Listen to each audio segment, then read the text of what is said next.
What if you woke up tomorrow in the Mongolian steppe? No shelter, no mercy, no second chances. The wind slices like a blade. The ground is frozen solid. And if you don't know how to survive by sunrise, you won't.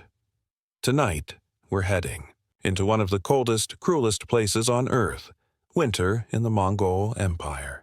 This isn't some storybook version of Genghis Khan. This is the real steppe, where horses eat meat, fires die in seconds, and frostbite is just the beginning. You think you're tough? Try lasting one night in a yurt made of bones and felt, surrounded by warriors who measure your worth by how much pain you can endure. So, before you step into the storm, hit like and subscribe, but only if you're ready to stare death in the face and learn how the toughest empire in history was born, from snow and blood. And drop a comment with your country and local time. It's always wild to see where our tribe is tuning in from. Now, close your door, wrap up tight, and hold your breath, because you've just been dropped into the 13th century Mongolian winter, and the steppe, it does not care if you survive. You are here now, safe, soft, warm, in a world far away from the roaring noise of the present. A world with no screens, no cars, no glowing clocks, no notifications, just the sound of the wind pressing gently against the sides of a felt-wrapped tent, somewhere on the steppe, and the sound of your own breath. This is a different time, a different place. Tonight you will drift, like snow blowing across open land, through the breath of history.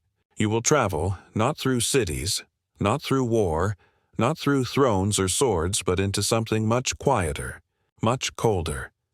Something that whispers of hardship, not in shouts, but in stillness. Tonight you will try, just try, to survive a full day in a Mongol winter. Not the golden courts of Genghis Khan, not the fire and fury of conquest, but the long, frozen hours in between, the moments when the wind never stops, the moments when even your thoughts begin to slow. Out here, on the vast Mongolian steppe, winter is not a season. It is an event. It is a teacher. It is a judge. It arrives without asking and leaves when it pleases. It creeps into your bones, brushes your lashes with frost, and wraps its hand around your breath until even exhaling feels like a task. And, yet, people lived here. Not just lived, they thrived. They raised families, prepared meals, laughed, grieved, traded, rode, and dreamed, all while the snow whispered over the grasslands, all while the air sharpened like knives. So I invite you now, gently, to set everything down. The day you just had. The noise that clings to you like fog. The questions you carry. Set them here at the edge of this world. Just for now. You're going somewhere colder, somewhere quieter. In a moment, we will begin. You will wake on a straw-stuffed mattress, your limbs stiff, your breath clouding the air. You will hear the first creak of leather straps, the faint stamping of a horse's hoof beyond the tent wall. You will smell smoke, not firewood, but dung. You will feel the weight of layers, wool, felt, hide, fur, heavy, necessary, old. You will step outside into a world that has not yet discovered the concept of comfort. And yet, in that discomfort, there will be rhythm. In the cold, there will be knowledge. In the silence, there will be meaning. But before we go, let us agree on one small truth. You might fall asleep while listening, and that is perfectly fine. Let this not be a lesson, but a lantern. A small, flickering flame against the dark. This is not history as it is often told. This is not for tests. This is not for trivia. This is for wandering, for wondering. Whether you stay awake until the end, or drift off after just a few words, Know that you are welcome here. You are safe here. There is no hurry, no task, nothing to prove. You are just here, in the calm, in the cold, in a world older than warmth. Now, let us close the modern door and walk backward through time. When you are ready, breathe slowly and come with me to the steppe, to the winter, to the silence that stretches farther than any map. Let us begin. You open your eyes slowly. There is no alarm, no buzzing phone, no early morning podcast drifting through a wireless speaker, only the sound of the wind. It does not howl, it does not rush, it breathes, steady, tireless, as if the steppe itself were exhaling across the endless plain. Your bed is no bed, not as you know it. It is a dense, padded mat layered in rough-woven cloth resting directly on the earth. Beneath it, you feel the cold rising, slow and patient, as if the frost itself is curious about your presence. Above, thick blankets, felted wool, sheep hair, stitched skins, pressed down with an ancient weight. They smell of campfire smoke, of sun-dried grass, of bodies that have slept here before you. Not unpleasant, just honest. You are inside a jeer, a yurt, round, low, and warmly dark. The curved wooden frame arcs over you like the ribs of a great animal, covered entirely in thick felt. A single central hole at the roof's peak, the tonneau, lets in the faintest suggestion of morning light. It is not golden, it is pale, white, dim, like milk stirred into black tea. You hear the soft pop of embers still alive beneath a bed of ash in the stove. There is the faintest scent of smoke, dry, clean, and oddly sweet. The firewood here is not what you know. Dung is dried, stacked, and burned. It is efficient, fragrant in its own way.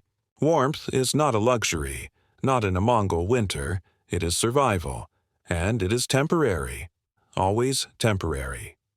You breathe, and you see your breath. It curls and swirls like a ghost rising from your lips, pale against the dim interior. The walls of the jeer are close, hung with belts, pouches, wooden bowls, iron tools. A saddle rests near the entrance. Everything is made to last, to serve. No decoration is wasted. Each object bears the marks of its journey. Wear, soot, stitching, ash. The beauty here is not in shine but in endurance. There is movement nearby. A low murmur, the rustle of wool against wool. Someone else is already stirring, wrapping their deal, an ankle-length robe, tight against the cold. The leather belt fastens with an efficient tug. You feel your own clothes around you now, coarse against your skin. Wool trousers, a linen, underlayer, a heavy tunic, a second, a third, then the deal, then the sash, layer upon layer, stitched not for fashion but for defense, against wind, against snow, against the kind of cold that wants to know your name. You slip your feet into boots lined with sheepskin.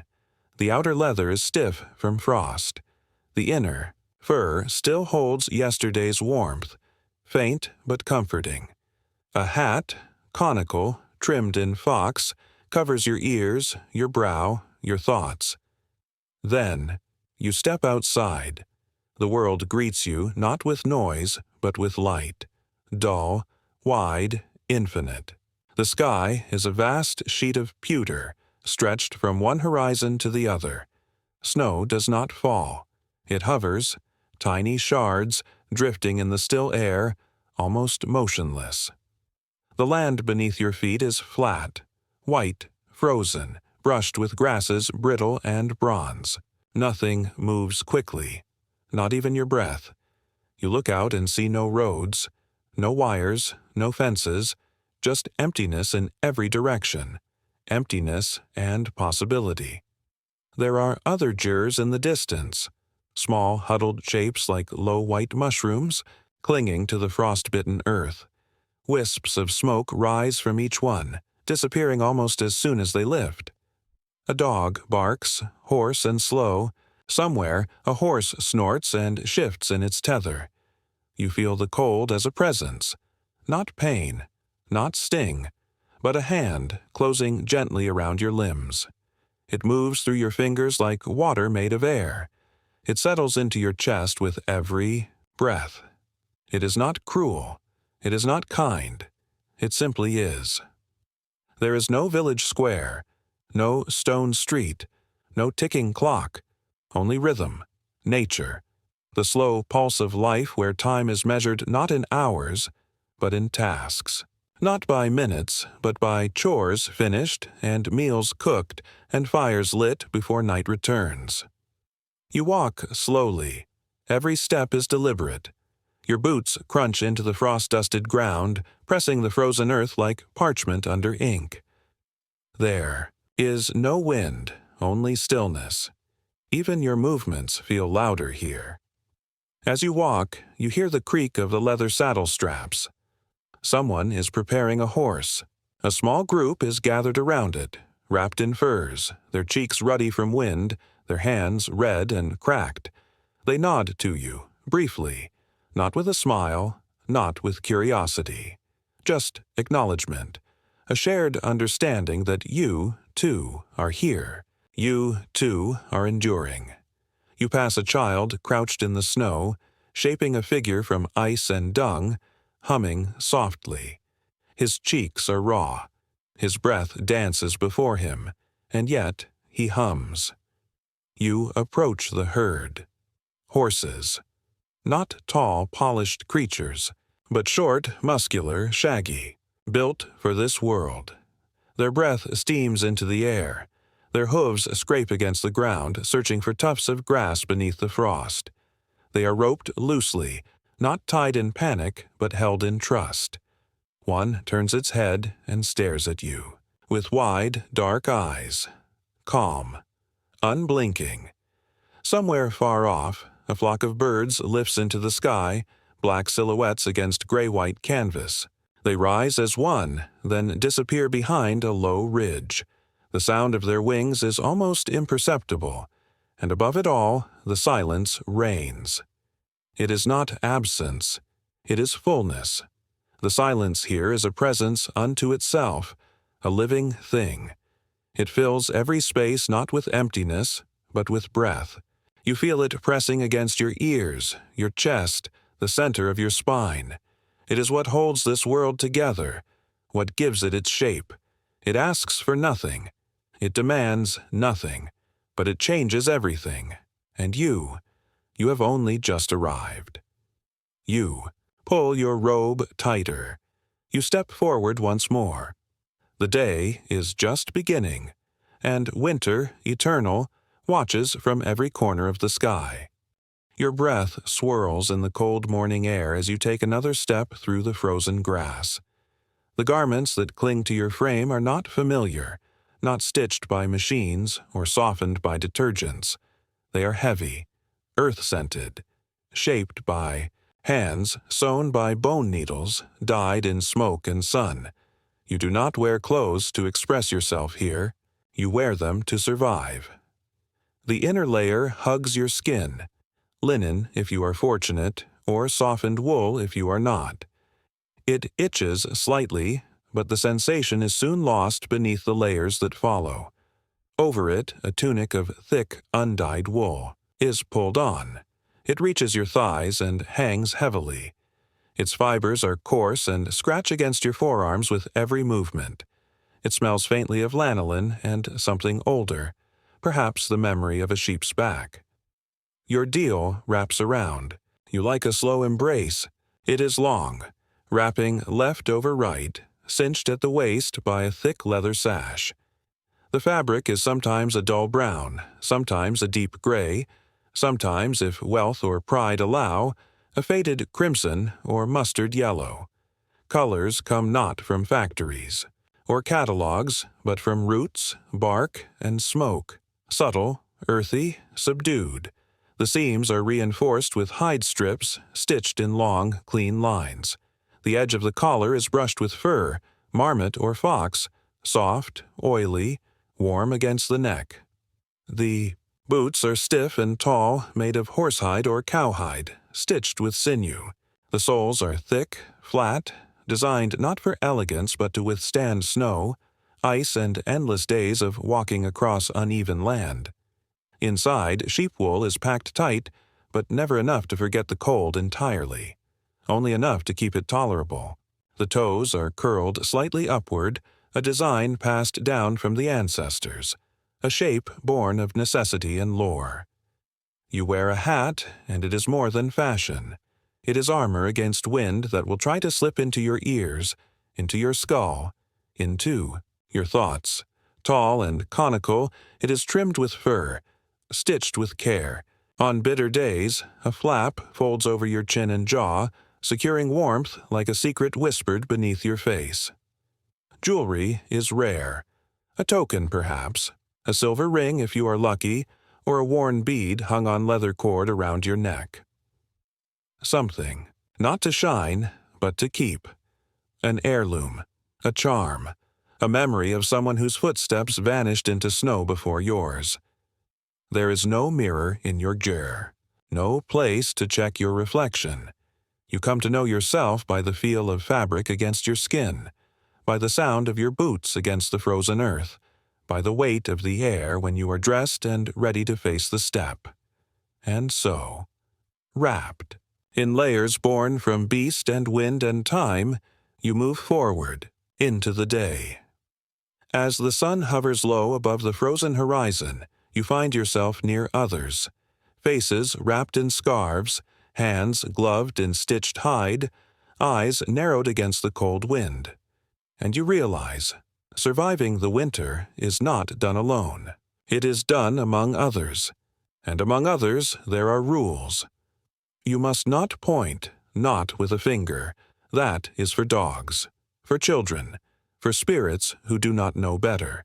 If you must gesture, do so with your whole hand, palm open, low, slow. Move like the wind here, subtle, never sharp. When entering a jur, pause. Step over the threshold, never on it. The wooden sill is sacred. Crossing it with careless feet invites misfortune. Once inside, move to the left, the woman's side. Men to the right. Elders at the far end near the altar. Do not touch another's hat without permission. Do not step over their legs when seated. The body, here, is a vessel for spirit, and the spirit is always watching. Bow your head, but gently. No deep bending at the waist, just a slight tilt forward when greeting someone of equal standing. More if they are older. More still if they are important. Your eyes should never challenge. Your mouth should not hurry. Speak slowly. The wind carries words far, and ears here are trained to listen closely. Loudness is a kind of rudeness. It suggests you believe your words deserve to dominate the quiet. They do not. When offered a drink, accept with both hands. When sharing meat, touch the bowl with the back of your right hand. A quiet thank you. If someone offers you a gift, never inspect it too closely. Accept it with a nod. To linger over. The object is to doubt its worth. If you spill milk, apologize. Not for the mess, but for the offense to the spirits of nourishment and livestock. If you whistle inside a ger, apologize again. The sound invites wandering souls. Laughter is soft, almost inward. Tears are rarer, but when shed, they are met with silence, not questions. Here, even manners are shaped by the cold. There is no room for offense, for pride, for performance. Only survival. And survival begins with respect. Respect for silence, for tradition, for the invisible threads that bind people together through long, hard winters. The sun never rises far above the horizon. Still, beneath that pale light, life continues in patterns shaped by centuries of frost and necessity. Men wake early. Their tasks are outward, expansive. They tend the herds, ride out with the horses, check the traps laid in distant valleys. Their bodies bend into the shape of work that moves, that roams, that risks. They are hunters, warriors, riders. Their lives are drawn in long, cold lines that stretch across the horizon. Women stay closer to the hearth, but their world is no smaller. It is simply different. They prepare food, sew garments, mend hides, care for children, tend to the sacred fire. They carry the weight of continuity. Their hands shape the dough that becomes the meal, twist the thread that becomes the robe, hold the baby who becomes the next rider. When needed, roles blur. In winter, all hands are required. A woman will ride if a horse breaks loose. A man will boil broth if the gyre is empty. But traditions run deep. They are not enforced by rules, but by rhythm, like the way a song is remembered, even when no one sings it aloud. Children learn early. A boy receives his first bow before he has lost all his baby teeth. A girl learns to milk, to stir, to sweep, before her braids reach her shoulders. Elders oversee, instruct, correct, softly but with finality. Age is not only respected here, it is revered. There is no shame in these divisions. They are not yet questioned. They are inherited, accepted, expected. Each person a thread in the felt covering of the world. Each one needed to keep out the cold. And in the cold, one thing is always true. No role, no task, no responsibility is small. Though the steppe stretches flat and wide, invisible lines divide the people who ride upon it. A Khan rules, but not as a king. His power flows from loyalty, from blood, from the strength of his riders. Beneath him are the noyons, nobles, war leaders, clan heads. Their jurs are larger, their herds fatter, their words heavier. Commoners, herders, tradespeople, most fall into this circle. They do the daily work of survival. They do not lack honor, but they bow when required. Their loyalty is currency. Their obedience is expected. At the farthest edge of the circle are the outcasts, the captured, the dishonored. They live not by favor, but by permission. And in winter, permission is sometimes withdrawn. Punishment here is not loud. It is not theatrical. It is precise.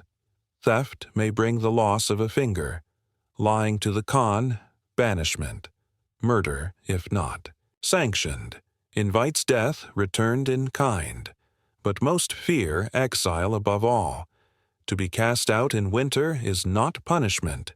It is a sentence. The cold does not pardon. Justice is swift.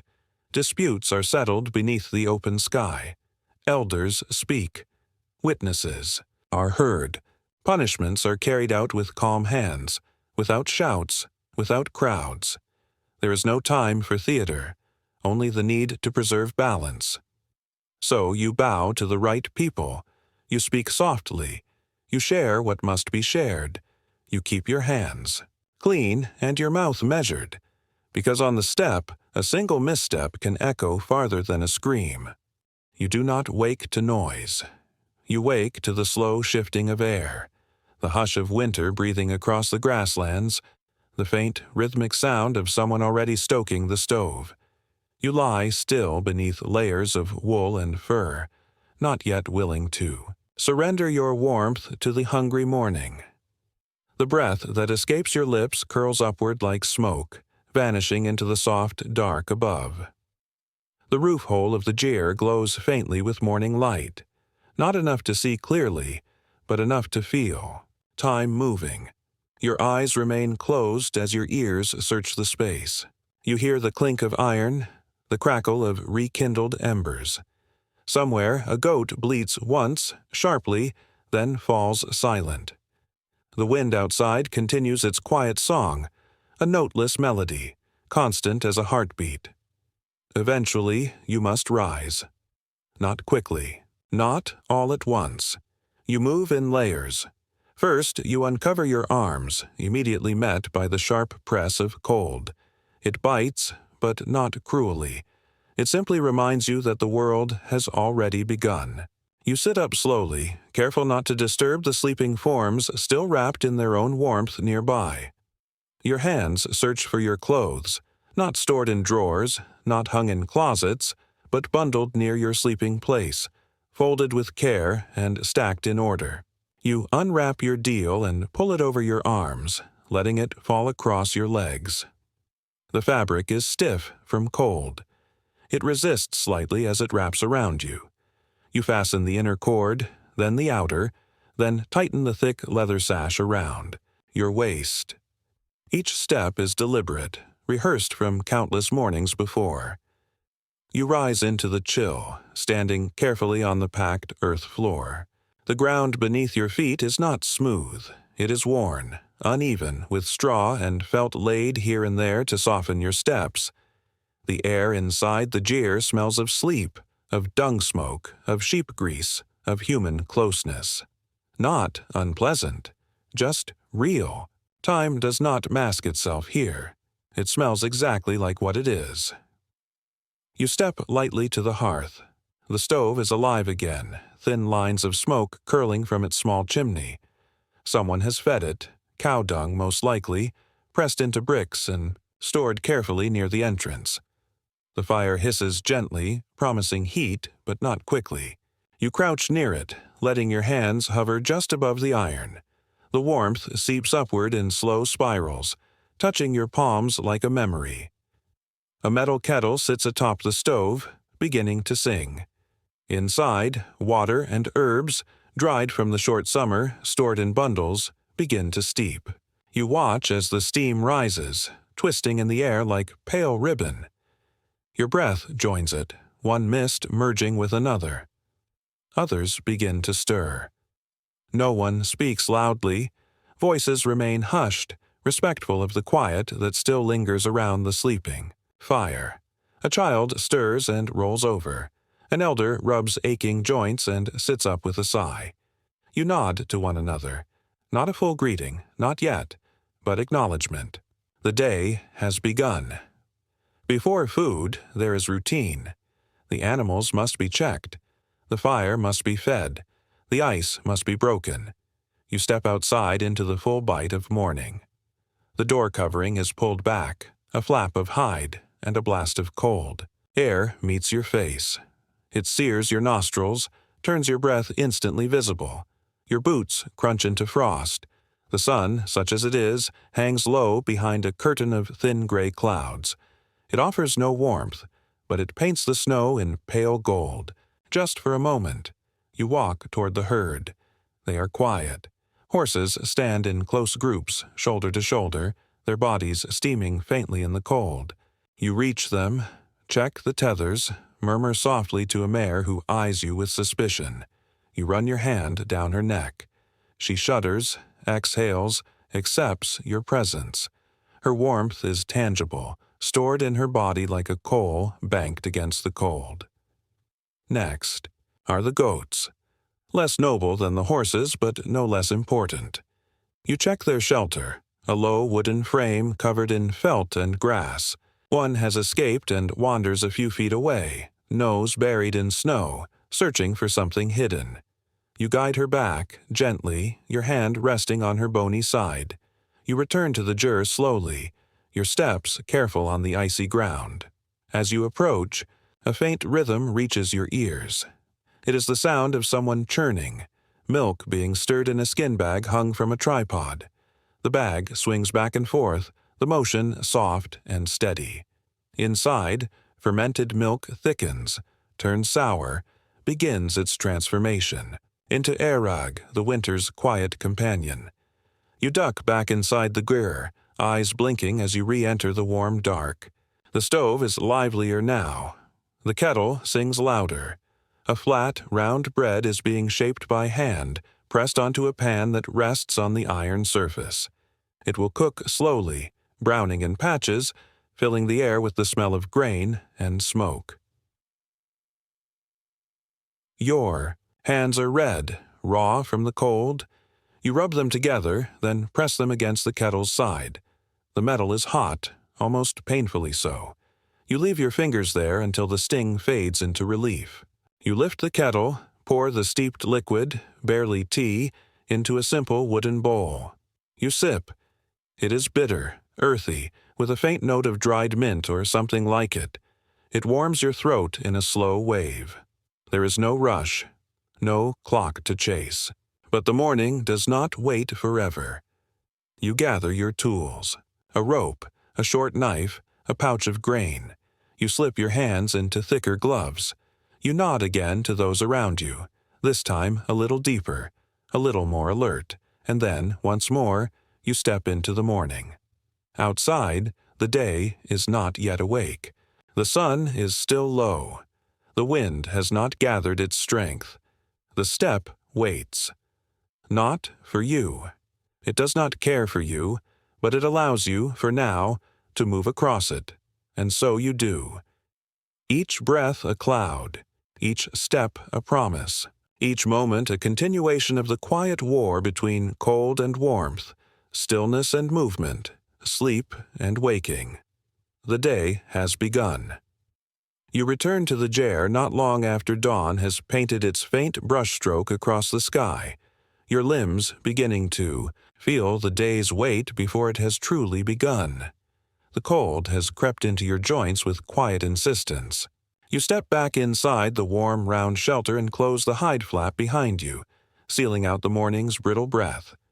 Inside, the air is thicker now. The stove radiates a gentle, uneven heat, not enough to dispel the cold completely, but enough to draw steam from your shoulders, your lashes, your breath. You sit low beside it. The scent of food has begun to rise. Meat, fat, smoke, flour, milk, and something older still, something like patience. Meals are not crafted quickly here. They are shaped through rhythm, through time, through ritual. A woman kneels beside the hearth.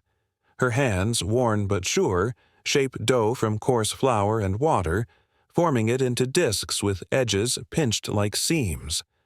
There is no countertop, no marble slab, just a wooden board, burnished smooth by years of touch. She works quietly. The only sound is the low creak of the spoon in the pot, the occasional hiss as fat meets heat. She adds mutton to the pan, thick chunks of bone and meat, cut without symmetry but with precision. There is no excess to trim, no fat to discard. Here, every part of the animal has meaning. Fat is not feared. It is prized. It coats the mouth, slows hunger, warms the body from the inside out. The meat sears slowly. Its scent begins to bloom through the air, gamey, wild, edged with smoke and ancient fire. She pours in water, just enough to cover. Salt is scarce and measured carefully, dropped in crystal by crystal. No herbs, no spices, not today. The flavor is the animal. The story is in the broth. The pot simmers on the stove, its rhythm steady and slow. Bubbles rise and burst, releasing tiny clouds of scent. The steam carries the past with it. The hillside where the sheep grazed. The sharpness of snow in the wool, the crack of the butcher's blade. It is not just food. It is memory, softened and stirred. You are handed a bowl. It is wooden, round, slightly scorched on the edges. The rim is smooth from years of lips. Inside, a ladle of the broth, a portion of meat, and 2 dumplings, dense and pale, half submerged in the golden liquid. A spoon rests inside, carved by hand. You take it, and the warmth of the bowl fills your palms like sunlight. You lift the spoon, slowly, and sip. The broth coats your mouth, rich and oily. It tastes of earth, of ash, of time. It warms not just your stomach but your ribs, your spine, the backs of your knees. Each sip feels like a small victory over the cold. The dumplings are dense, chewy, slightly sticky. You chew slowly. There is no rush. The body needs this moment. Beside you, another bowl is passed. Erag, fermented mare's milk. Cool, cloudy, tart. You sip it. It prickles on your tongue, strange and alive. Neither sweet nor sour, but something between. It is not meant to be pleasant. It is meant to sustain. There are no long conversations during meals. Words are saved, measured like salt. You eat together in soft silence, the only music the sound of spoons against wood, breath against steam, fire licking iron. Sometimes meat is dried, jerky hard, smoked, and blackened. It is kept for deep winter, when no fresh food remains. Sometimes dairy dominates the table. Curds pressed into blocks, cheese hardened into brittle coins, milk boiled until it thickens and splits into cream and whey. Children are fed first, the elders next, then everyone else. No one is left out. There is no concept of waste. Leftovers are stored in simple cloth sacks or in the snow itself, which is colder and more faithful than any box or jar. Later in the day, another meal may be prepared, but it will not differ much. The ingredients do not change with whim, only with season. If a traveler arrives, the best portion is offered to them. Hospitality is not an act of courtesy. It is a law older than speech. A traveler may one day be you. You notice now that the fat from the broth clings to your lips, to your fingers. You do not wipe it away. It will keep you warm longer. Your breath is heavier, your chest steadier. The cold has been softened for a time. The meal ends not with dessert, not with coffee, not with anything sweet or ceremonious. It ends with the placing of the spoon, with the silence that follows, with a final glance at the fire to judge whether it needs more fuel. You step outside again. The cold greets you like an old friend, testing the edges of your warmth. But your belly is full. Your hands are strong. The work ahead no longer feels impossible. The food of the steppe does not flatter, it does not entertain, but it endures. And, in enduring, it nourishes something deeper than hunger. The cold does not relent, but neither do you. After the warmth of the morning meal has sunk into your limbs like the embers into the stove, you rise again. You wrap your coat tighter, tuck your scarf against your skin, adjust your gloves so they hug your wrists, and push the flap of the ger aside once more. The light outside has changed only slightly. It is fuller now, but still soft, diffused by the thick curtain of clouds overhead. The sun here is rarely golden. It hovers behind its veil, a silent companion offering light without warmth. Work begins not with the call of a bell, nor the ticking of a clock. It begins because it must. The animals are waiting. The water must be drawn. The fire must be fed. Again. Survival does not pause for comfort, and so you move forward, each task woven into the next with no separation, no complaint. You walk toward the frozen stream, boots crunching against snow layered with ice. The bucket you carry is wooden, its sides banded in iron, worn smooth at the handle by generations of grip. The stream is not open water now. It is a slab of gray-white silence, frozen thick.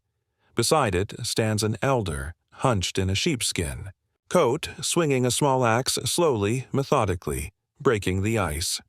The sound is dull, rhythmic, a cold drumbeat against the still morning. You take your place, dipping the bucket into the fractured opening, filling it with water as clear and unmoving as glass. The walk back is slower. The water sloshes gently with your steps, sending a cool mist up to your wrists. It will be poured into a larger basin inside the ger, warmed for washing, cooking, soaking, softening grain. Nothing is wasted. Every drop is accounted for. Other hands are busy elsewhere. One figure rides out across the steppe, a coil of rope slung over one shoulder heading for the sheep. The herds must be rotated, kept moving, lest the land beneath them turn barren. Another figure crouches beside a wooden sled, its runners iced smooth from days of dragging kindling and dung across frozen earth. The youngest gather dried roots, careful not to slip, their movements light and quick but learned. The air is full of breath and movement. Dogs trot alongside their people, their coats thick and wild, their eyes sharp with purpose. Chickens are fed with fingers stiff from cold. The smoke from the dung fire rises in narrow spirals, tracing the wind as it twists gently to the east. Everything has a rhythm. Even the frost, which gathers in the corners of lashes and the folds of sleeves, plays its part in this silent, ceaseless performance. Inside, someone churns. The bag of fermented milk swings from a frame, back and forth, its contents thickening with each motion. The woman who works it hums under her breath, not to herself but to the task, as though the milk listens and needs the song to settle properly. Closer to the jar, someone repairs a saddle, leather cracked, stitching frayed. His hands are calloused, fingers stained with grease and dust. He holds the thread between his teeth as he threads it through a new hole, tugging it tight, knotting it without thought. Each movement has been made 1,000 times. He does not rush. Nothing on the step rewards haste. Children are not idle. A boy scrapes dung from the frozen ground, forming it into bricks. His sleeves are pushed back, his cheeks red with exertion.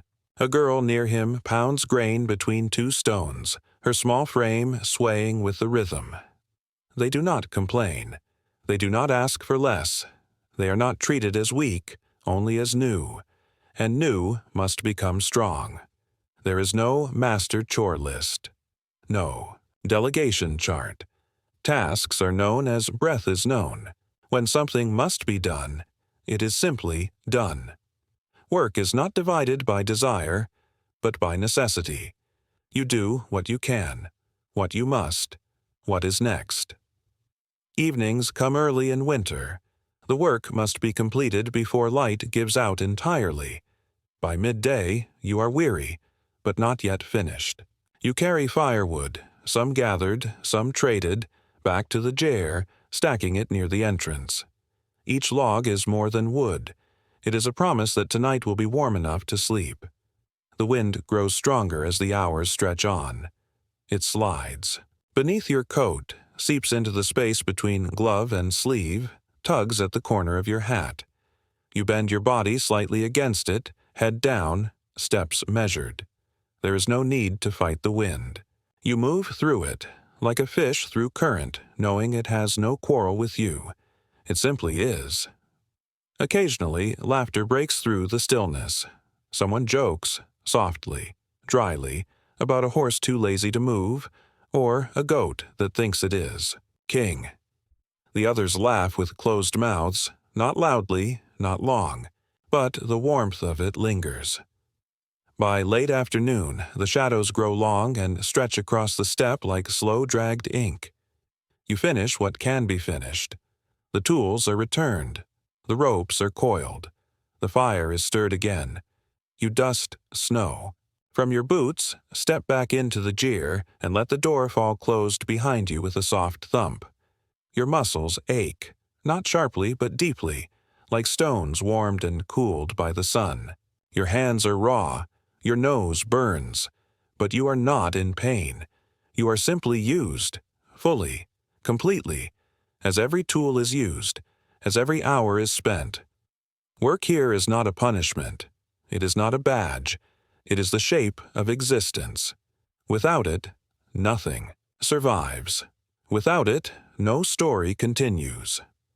And so you have worked. You have endured. You have belonged. As the shadows lengthen and the fire's glow deepens inside the jar, the harshness of the day begins to soften into something more delicate. The cold still presses at the edges of the world, but within the circle of felt and flame, a different kind of warmth gathers. This is the time when work recedes, when voices lower, when the breath of the steppe seems to slow, inviting small comforts and fleeting joys. Leisure here is not hurried, not boisterous.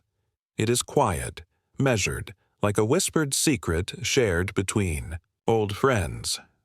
There are no songs that burst like fireworks or dances that spin until bodies sweat and fall. Instead, the games are slow and thoughtful, carried in the fingers, in the eyes, in the silence between words. A group gathers around a small wooden board etched with shallow grooves and tiny carved pieces shaped like horses, warriors, or camels. The game is shitar, an ancient form of chess adapted to these lands. Players lean close, their breath misting in the cold air, eyes intent, hands poised above the board. The pieces move deliberately, each step a strategy whispered in stillness. There is no cheering, no jeering, only the soft click of carved wood against worn wood and the steady exchange of glances. Elsewhere, children play quietly with dolls fashioned from scraps of cloth and fur, their small hands crafting stories as vivid as the wide steppe outside. Their voices are low, conversations more hum than speech, as if the wind itself listens and does not want to be disturbed. Laughter is rare, but when it surfaces, it is like a candle flickering against the dark, brief but luminous. Stories are shared, too, not from books, but from memory. Tales told by flickering firelight that weave past and present. An elder's voice breaks the hush, recounting the exploits of heroes long gone, of battles fought beneath the same endless sky, of spirits that guard the herds and punish the proud. These stories carry a magic of their own, casting shadows on the walls that dance with the fire, reminding all who listen of the fragile thread that connects them to those who came before. Sometimes the moment demands celebration.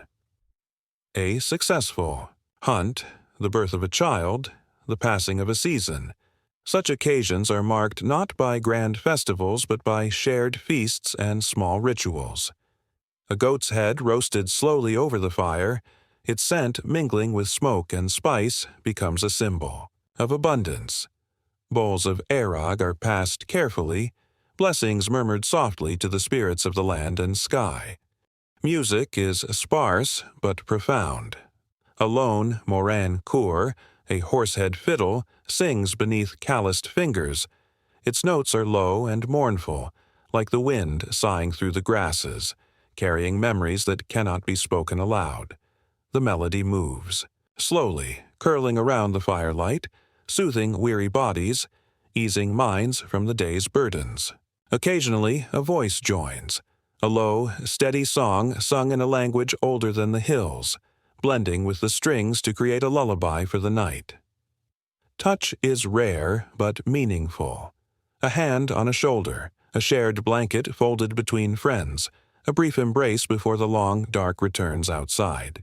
These gestures speak volumes in a world where words are measured and silence is a language of its own.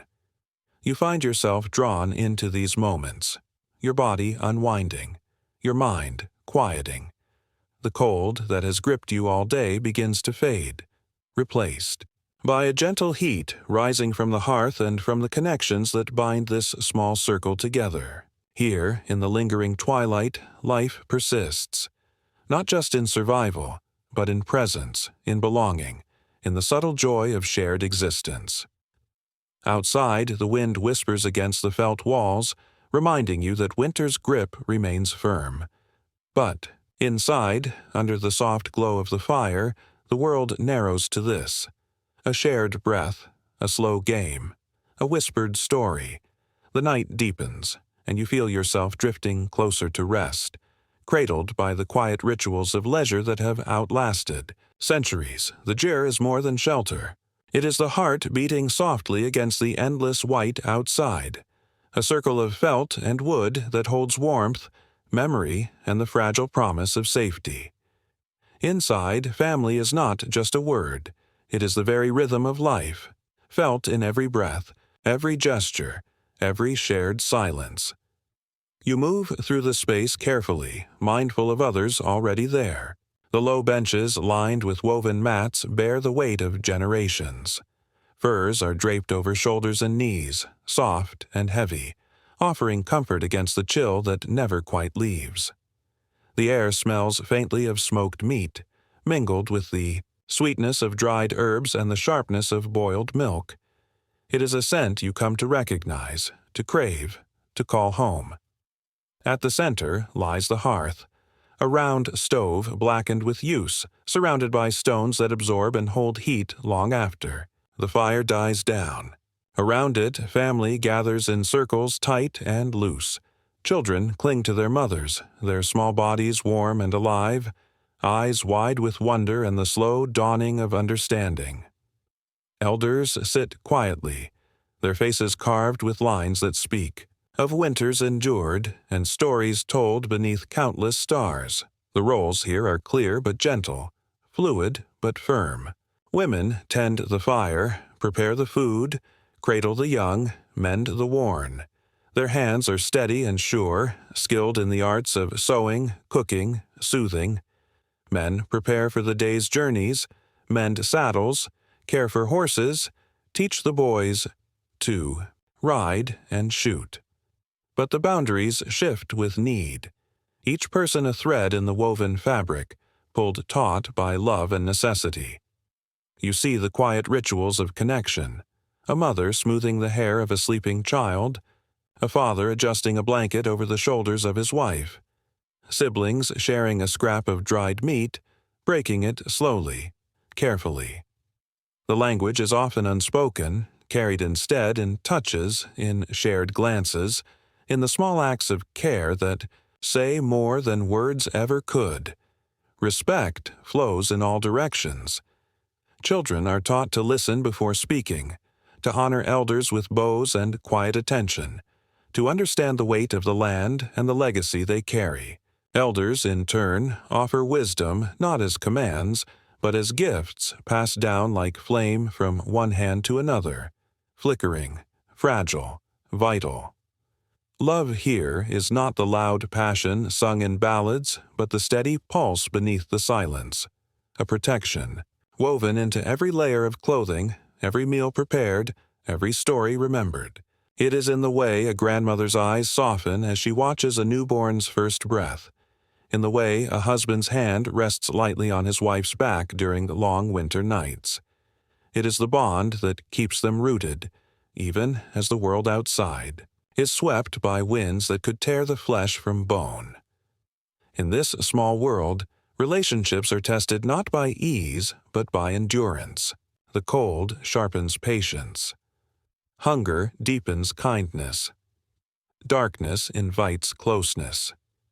Arguments are rare because survival demands unity. Forgiveness comes quickly, like the thaw after a long freeze.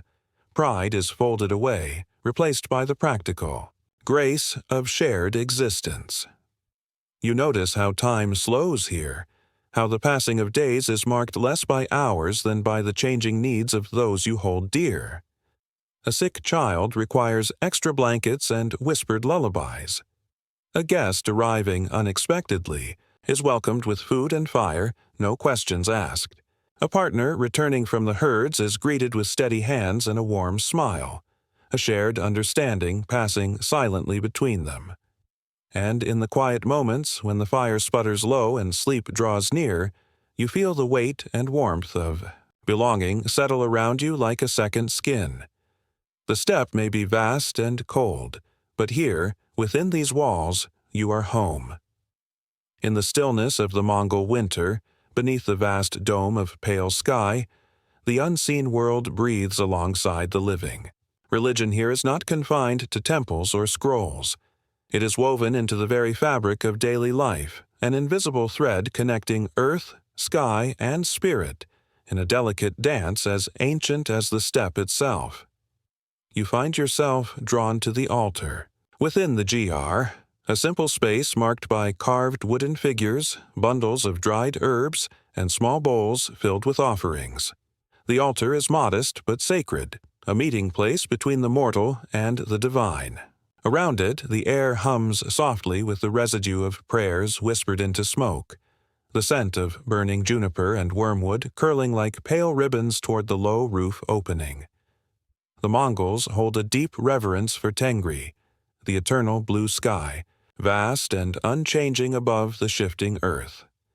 Tengri is the sky spirit, the keeper of balance, the witness to oaths and deeds. It is neither distant nor cruel, but impartial, watching, listening, waiting. The blue of the sky is sacred. To break its image with disrespect is to invite misfortune. Beneath Tengri's gaze, shamans play their quiet role as mediators. Cloaked in robes decorated with feathers, bones, and painted symbols, they move slowly through the camp, carrying drums that beat with the pulse of the earth itself. Their chants rise and fall like the wind, weaving a soundscape both haunting and soothing. The shaman's journey is a thread between worlds, bridging the seen and unseen, calling on ancestral spirits, guiding souls, and protecting the living from malevolent forces that lurk beyond the firelight. Offerings are made frequently and with care. A portion of meat, a bowl of fermented milk, a carefully chosen stone or feather is placed at the altar or tied to the sacred tree outside the ger, where white silk scarves flutter like ghostly prayers in the wind. These gifts are not meant to bribe but to honor, to maintain harmony between human and nature, between life and spirit. The daily ritual begins at dawn and closes at dusk. Before the first light touches the earth, a family member lights incense or burns aromatic herbs, the smoke a tangible prayer rising to Tengri. Words are whispered, blessings for health, for protection, for the fertility of herds, for safe journeys across the cold steppe. The ritual is not loud or ostentatious.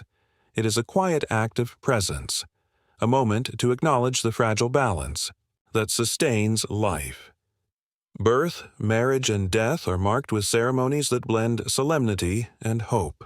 At birth, the newborn is presented to the sky, a symbolic offering that welcomes the child into the world and asks for the spirit's favor. Marriages are simple but meaningful gatherings, where families unite under the watchful eyes of ancestors and promises are made beneath the open sky. When death comes, the spirit is carefully sent forth. The body may be wrapped in felt and left exposed on the steppe, an ancient practice that returns flesh to the earth and bones to the sky. Mourning is a time of silence, reflection, and respect. Throughout these rituals, time seems to slow, as if the seasons themselves pause to watch. The sacred and the mundane merge. There is no clear boundary. Every meal, every movement, every breath can be an offering if done with intention and respect. You notice the way even the smallest actions hold weight. Pouring tea, tying a knot in a sash, lighting a fire, each carries meaning beyond the obvious. To live here is to live within a web of connection, where spirit and matter, past and present, earth and sky entwine in quiet harmony. And as you sit by the altar, watching smoke drift toward the tuno, you feel that you too are part of this ancient circle, held by the breath of Tengri, whispered to by the shaman's chant, embraced by the delicate balance of a world that moves with patience and reverence. In the quiet expanse of the Mongol steppe, where the wind carries both snow and secrets, life is shaped not only by what can be seen and touched, but also by the subtle signs whispered by the world around. Superstitions and omens form a delicate undercurrent, guiding actions and shaping the fragile balance between fate and free will. You notice how the people move carefully, as if listening to a language written in the rustle of grasses, the flight of birds, and the flicker of shadows beneath the pale winter sun. Nothing is too small to escape notice. A crow's call, sharp and sudden, might be a warning. A broken branch could signal unrest. A hiccup is no mere spasm, but a tiny curse crawling up the throat, a spirit trying to speak through the body. Before stepping outside, many will touch the ground with a respectful hand, whispering a blessing for safe passage. Crossing paths with a lone wolf is not luck but a message, strength and solitude entwined, a reminder that the wild is never far from the hearth. Seeing a shooting star at dusk is a sign of a journey soon to begin or end. The way snow falls, whether heavy and silent or light and swirling, can portend the fortune of the coming months. Women take special care during childbirth, following rituals to protect both mother and child from malevolent eyes. Mirrors may be covered, sharp objects hidden, and the new mother wrapped tightly in warm furs to shield her from wandering spirits. The sound of wind howling at night is sometimes said to be the voices of ancestors, watching and guiding from beyond the veil. Certain animals carry meaning beyond their shape. A white fox crossing the path is considered both a blessing and a test, a spirit messenger that demands respect. The howl of a distant dog may be a warning or a call to gather. Even the direction of smoke rising from the fire can be read like a signpost, its swirling patterns interpreted by those who know the language of the air. Colors carry weight, too. Blue scarves tied to poles or trees honor Tengri, the eternal sky, and offer protection. Red beads worn close to the skin ward off evil spirits. The absence of these symbols can invite misfortune or imbalance. Before a hunt or journey, rituals might include tossing small offerings into the fire or water, a way to ask the spirits for favor and safety. Breaking a tool or dropping a bowl is seen as a bad omen, signaling carelessness that could lead to hardship. But these signs are not fatal decrees. They are gentle warnings, nudges to be mindful, to respect the unseen forces that surround daily life. Even laughter carries caution. Whistling indoors is believed to summon wandering souls, so it is avoided unless done outside under the open sky. Speaking ill of the dead or mentioning certain taboo words is carefully controlled for fear of attracting trouble where none is needed.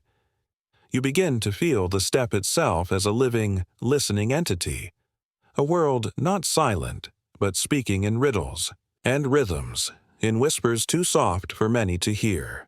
To live here is to read these signs, to respond not with fear, but with reverence and wisdom.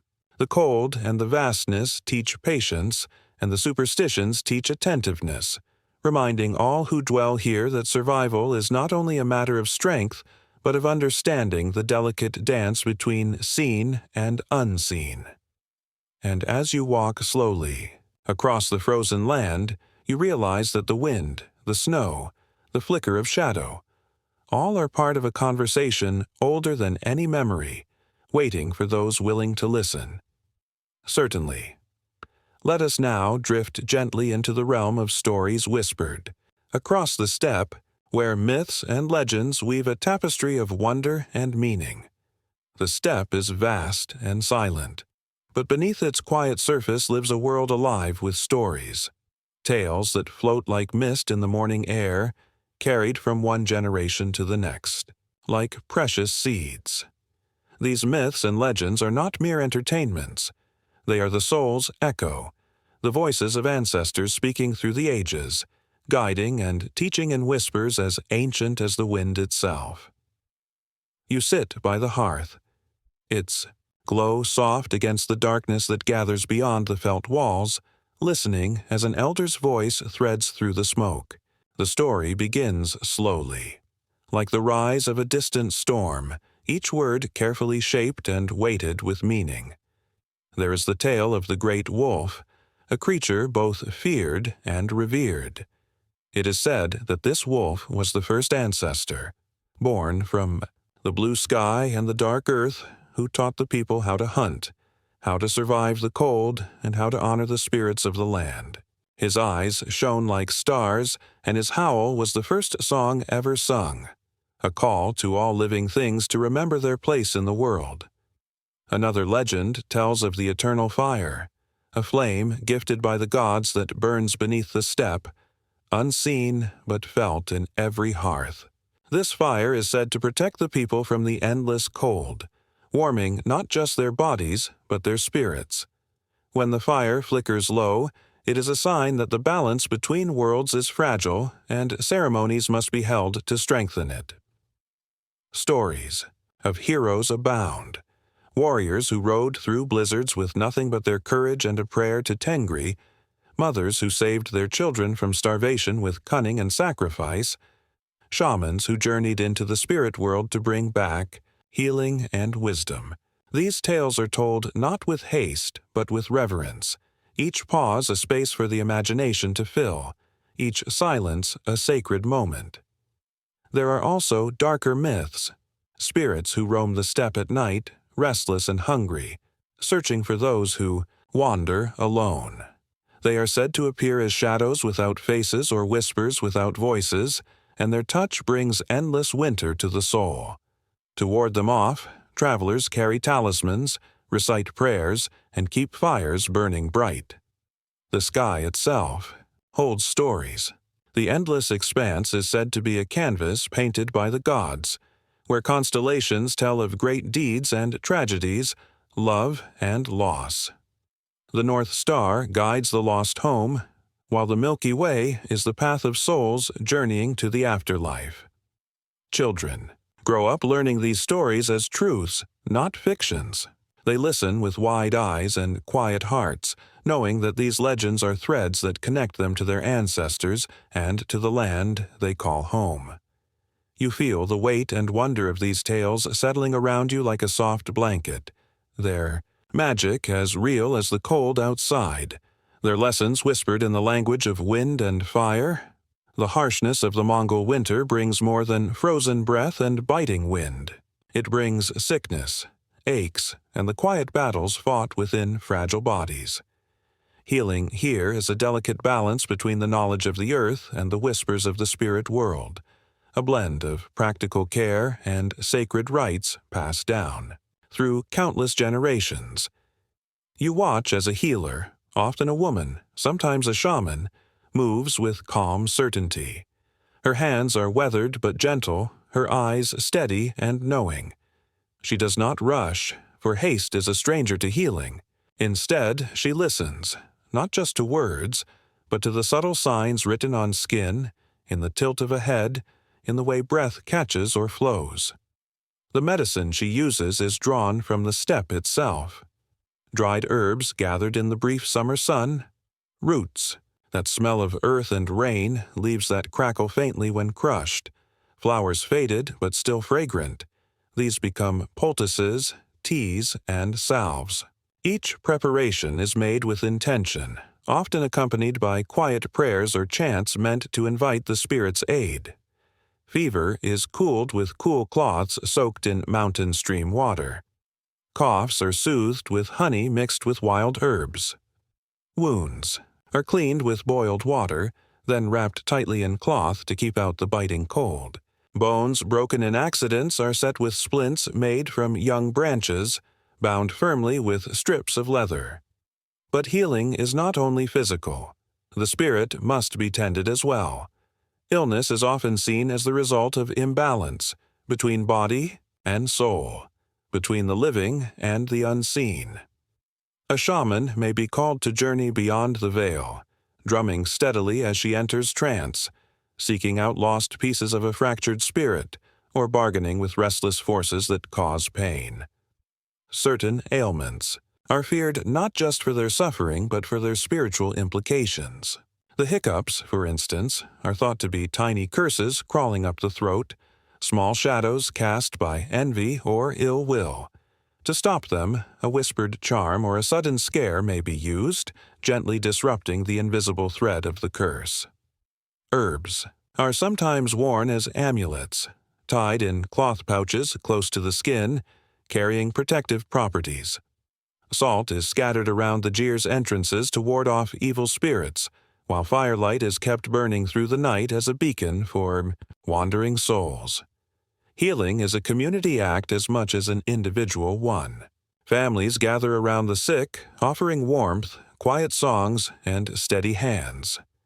The sharing of food, the passing of broth, the simple touch of a loved one's hand, these are as important as any ointment or chant. You see the patience woven into every act of care, There is no expectation of swift cures, no panic when the body weakens. Instead, there is respect for the slow, natural rhythms of recovery, for the ways the body and spirit mend in their own time. And when the healer steps back, eyes soft but alert, you sense that the cure is never only in the herbs or prayers, but in the very act of tending, the gift of presence in a world that is often harsh and cold. In the vast stillness of the Mongol winter, death is neither abrupt nor silent. It moves gently through the camp, a shadow that touches every life, an inevitable passage whispered in the cold breath of the steppe. Here, death is understood not as an end, but as a transformation, a crossing from one world to another, wrapped in rituals that honor both the living and the departed. When a soul departs, the body is cared for with a reverence that echoes the rhythms of life itself. It is washed with water warmed over the fire, wrapped in layers of felt and wool, the same materials that protect the living from cold now shielding the dead for their journey. The hands are folded, the eyes closed, the face calm as if in sleep. There is no burial in earth as you might know it. Instead, the body is placed upon a wooden platform or left exposed on the open steppe, a practice known as sky burial. This offering to the elements and to the birds of prey is both practical and sacred, a return of flesh to wind, bone to sky, a gift to the endless cycle of life and death that sustains the land. Family and community gather in quiet mourning, their grief expressed not in loud lamentations but in soft songs and whispered prayers. The fire burns steadily, a beacon guiding the spirit on its path. Offerings of food, drink, and personal belongings are placed nearby, tokens to ease the journey beyond the visible world. The afterlife is imagined as a vast step beyond the steppe, a mirror of this world but filled with light and warmth, where ancestors ride freely under endless blue skies. The souls of the dead are believed to watch over their descendants, offering protection and guidance from this hidden realm. They are called upon in times of need, honored in ceremonies that weave, past and present into a seamless whole. Death here is not feared but respected. It is a reminder of the fragile thread that connects all living things, a pause in the eternal rhythm of the steppe. To live fully is to acknowledge the presence of death and to prepare gently for the journey beyond. As you sit quietly beside, the fading firelight, the cold wind carrying distant echoes across the frozen grass, you feel the weight and grace of this truth settling softly around you, that every ending is also a beginning, and every silence holds the promise of a new dawn. In the quiet world of the Mongol winter, where every breath is measured and every movement deliberate, there exists a figure who dances lightly along the edges of tradition and expectation. The trickster, the fool, the outsider. Not quite belonging, yet always present, this character weaves mischief and wisdom into the fabric of daily life, a reminder that even in the coldest times, warmth can come from laughter and surprise. You meet this figure in the form of a wiry man, his clothes patched and worn, his eyes bright with a spark that defies the gray sky. His smile is quick and sly, a flicker of flame in the frost. He moves through the camp with a curious gait, neither hurried nor slow, his steps carrying him to places others avoid. The edge of the herd, the shadowed corners of the jeer, the silent spaces between conversations. He speaks little at first, preferring gestures and half-smiles, but when he does, his words ripple like water, sometimes clear, sometimes distorted, always carrying a hint of something unexpected. He is the one who twists a story just so, turning a grim tale into a quiet joke that lifts the spirit. He is the one who dares to question the unspoken rules, not with defiance, but with a gentle nudge that invites reflection. In winter, when the cold presses in and the world seems to hold its breath, his presence is a kind of quiet rebellion against despair. He is the one who steals a piece of dried meat from the communal pot, only to share it with a hungry child behind a curtain of felt. He is the one who slips into the firelight, juggling stones or whittling small figures to pass the long nights. His laughter is soft but infectious, a balm for weary souls. Yet, beneath the mask of folly, there is a deeper knowing. The trickster understands the fragility of life on the steppe, the razor's edge between survival and surrender. He navigates this world with a lightness that belies its weight, reminding all who watch that resilience often wears the guise of playfulness. His stories are told in whispers around the fire, tales of escapes from danger, clever riddles that confound even the elders, and moments when mischief turned the tide of a harsh winter day. Children listen wide-eyed, adults smile knowingly, and the old shake their heads with a mixture of amusement and respect. You realize that the trickster is not merely a fool, but a keeper of balance, a thread of unpredictability woven through the tapestry of tradition, essential as the breath of wind that shapes the steppe itself. And as the night deepens, you find comfort in his presence, a flicker of warmth against the vast, cold silence, a reminder that even in the harshest winters, life carries laughter, and laughter carries hope. In the Mongol winter's muted light, authority is neither loud nor ostentatious.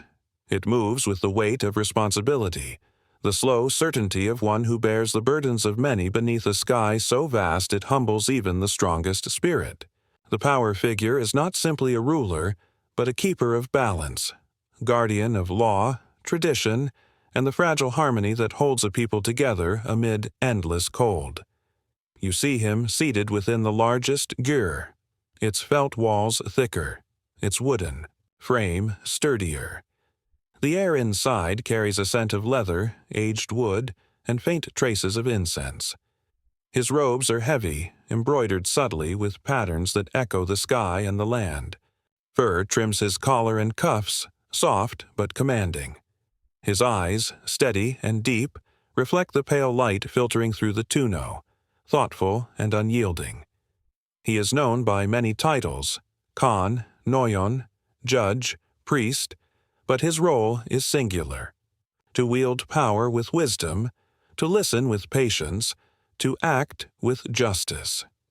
He governs not by decree alone, but by consensus and respect. His word carries weight because it is tempered by experience and a profound understanding of the steppe's rhythms.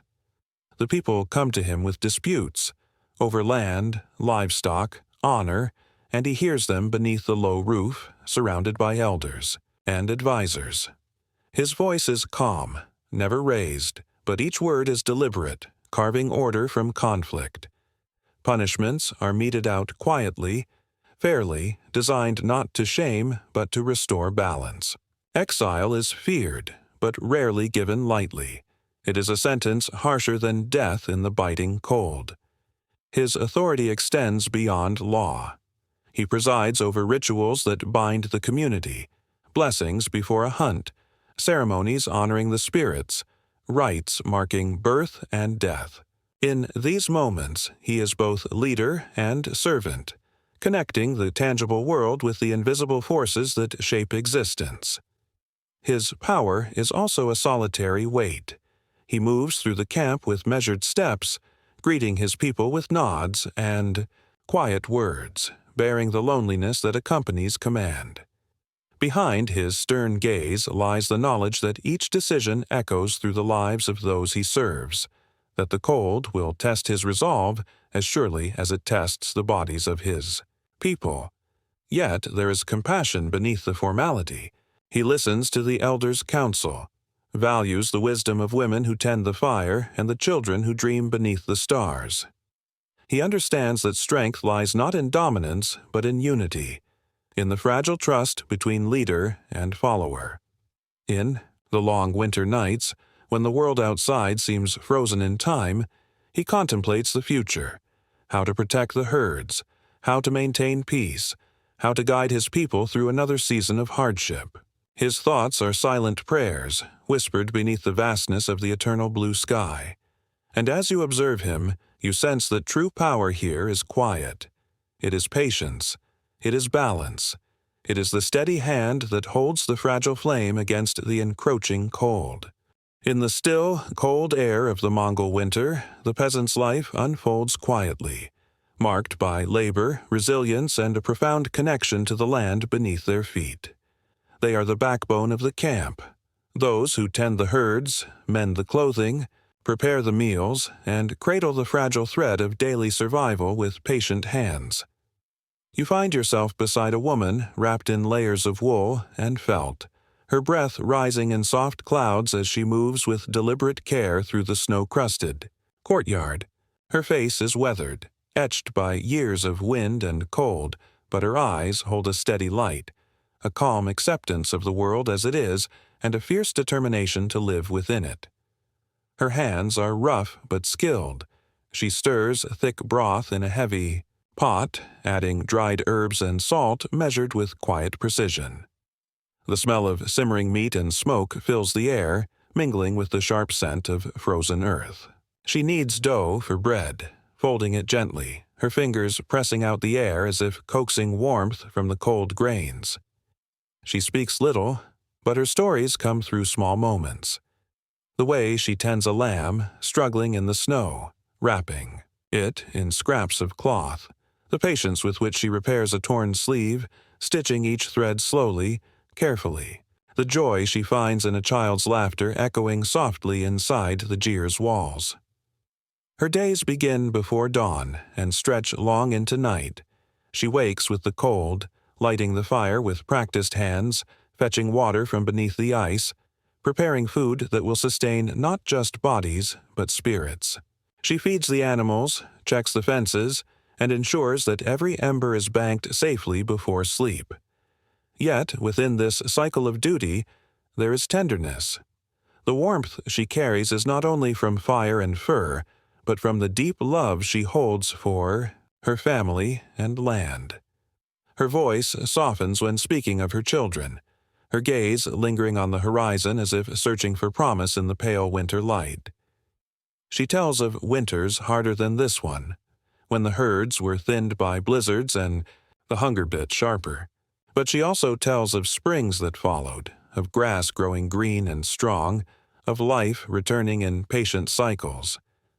Her tale is one of endurance, of finding beauty in simplicity, strength in community, and hope in the steady turning of seasons. You sense that her story, like the steppe itself, is shaped not by grand gestures but by quiet persistence. It is a narrative woven from countless small acts of care, from mornings bent over firewood to evenings spent sharing warmth and stories.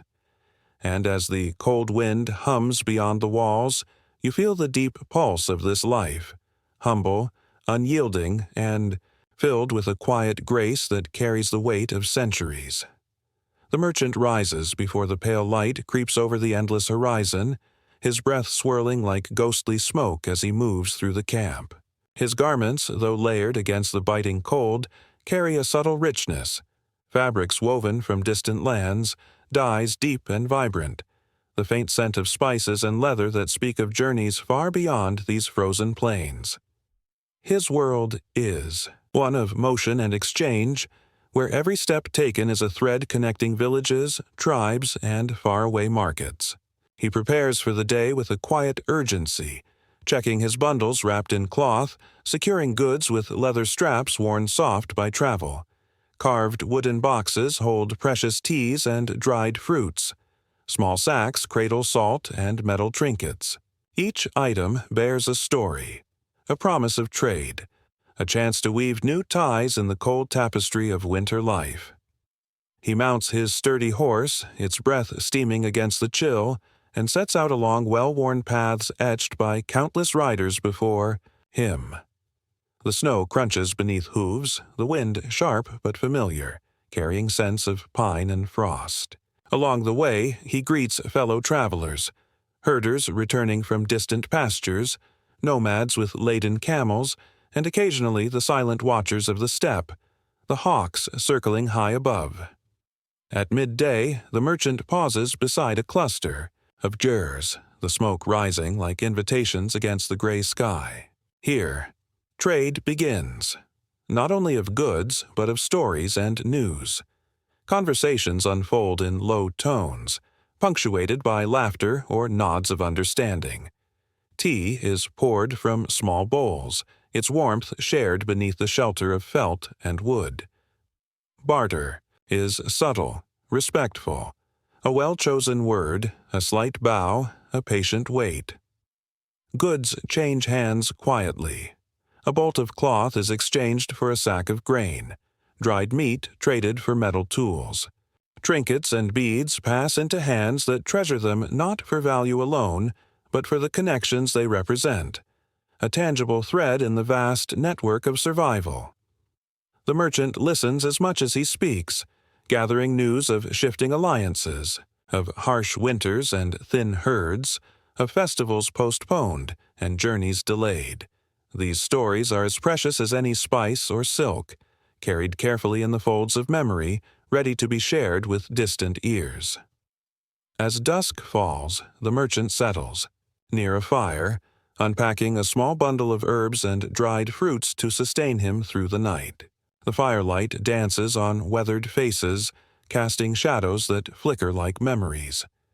He closes his eyes briefly, feeling the rhythm of the steppe, the pulse of wind, the steady beat of horse hooves, the silence that holds all things in balance. The day ends not with rest alone, but with preparation. Tomorrow will bring more miles, more exchanges, more bridges built across cold and distance. The merchant's life is one of movement, connection, and quiet endurance, a testament to the ties that bind even the most isolated souls. And as the stars begin their slow journey across the dark sky, he feels, somewhere deep within, the steady warmth of belonging, woven from countless steps taken on frozen ground beneath the eternal Mongol winter. The traveler arrives when the sun hangs low, casting long shadows over the frozen earth, breath steaming in the bitter air. Cloaked in layers of worn wool and leather, dusted with frost, he carries with him the weight of many roads and many winters, his eyes dark pools reflecting stories both seen and hidden. Inside a modest jor, warmed by a flickering fire, he settles with quiet grace among the gathered. His voice is low, almost a murmur, weaving confessions that drift like smoke, fragile yet persistent. He speaks not to boast, but to unburden, to share the secret loneliness of a life spent on the edges of countless places. He tells of roads that disappear beneath endless snow, of villages swallowed by silence, of nights when the cold seemed to press against his very soul. He speaks of hunger not just of the body but of the spirit, the ache for connection, for belonging, for the simple warmth of another's gaze. The traveler confesses mistakes made in haste, paths taken without thought, promises broken like brittle, ice underfoot. Yet he also recalls moments of grace, a child's smile offered without question, a stranger's hand extended in trust, a fire shared in the darkest hour. His stories carry the quiet weight of truth, that survival here is not only a matter of strength or skill, but of humility, patience, and the willingness to be seen, truly seen by others. The cold may bite, the wind may howl, but it is the fragile threads of human kindness that hold the world together. As he speaks, the room listens with soft eyes and steady hearts, understanding that his confessions are not just his own, but echoes of many who have walked these lands before. In his words, the loneliness of travel dissolves into shared experience, and the frost outside feels just a little less biting. When the fire flickers low, the traveler falls silent, his story told, his burden lightened. The night deepens, wrapping all within its quiet embrace, and you too feel the gentle shift. A moment of connection amid the vast, cold steppe where even the loneliest souls find their place. In a world ruled by survival and solemn tradition, there exists space for the unexpected, a flicker of absurdity that breaks through the cold silence and reminds all who listen that even in hardship, humanity retains its playful heart. This is one such story, passed down in soft whispers around the fire, a tale both ridiculous and strangely endearing. It begins with a man, a low-ranking noble known more for his dreams than his deeds. One bitter winter, as snow piled thick around, the jares and the wind sang mournfully across the steppe. This man decided he would crown himself king, not by lineage or conquest, but by sheer will and a stubborn refusal to bow to anyone else. He fashioned a crown from twisted branches and bits of fur, awkward and lopsided, but to him it shimmered with regal power. He strode through the camp, declaring his new title with a voice louder than the usual whispered tones, much to the shock and silent amusement of his neighbors. The villagers, wrapped in layers and patience, exchanged glances but said little. After all, survival left little room for such theatrics.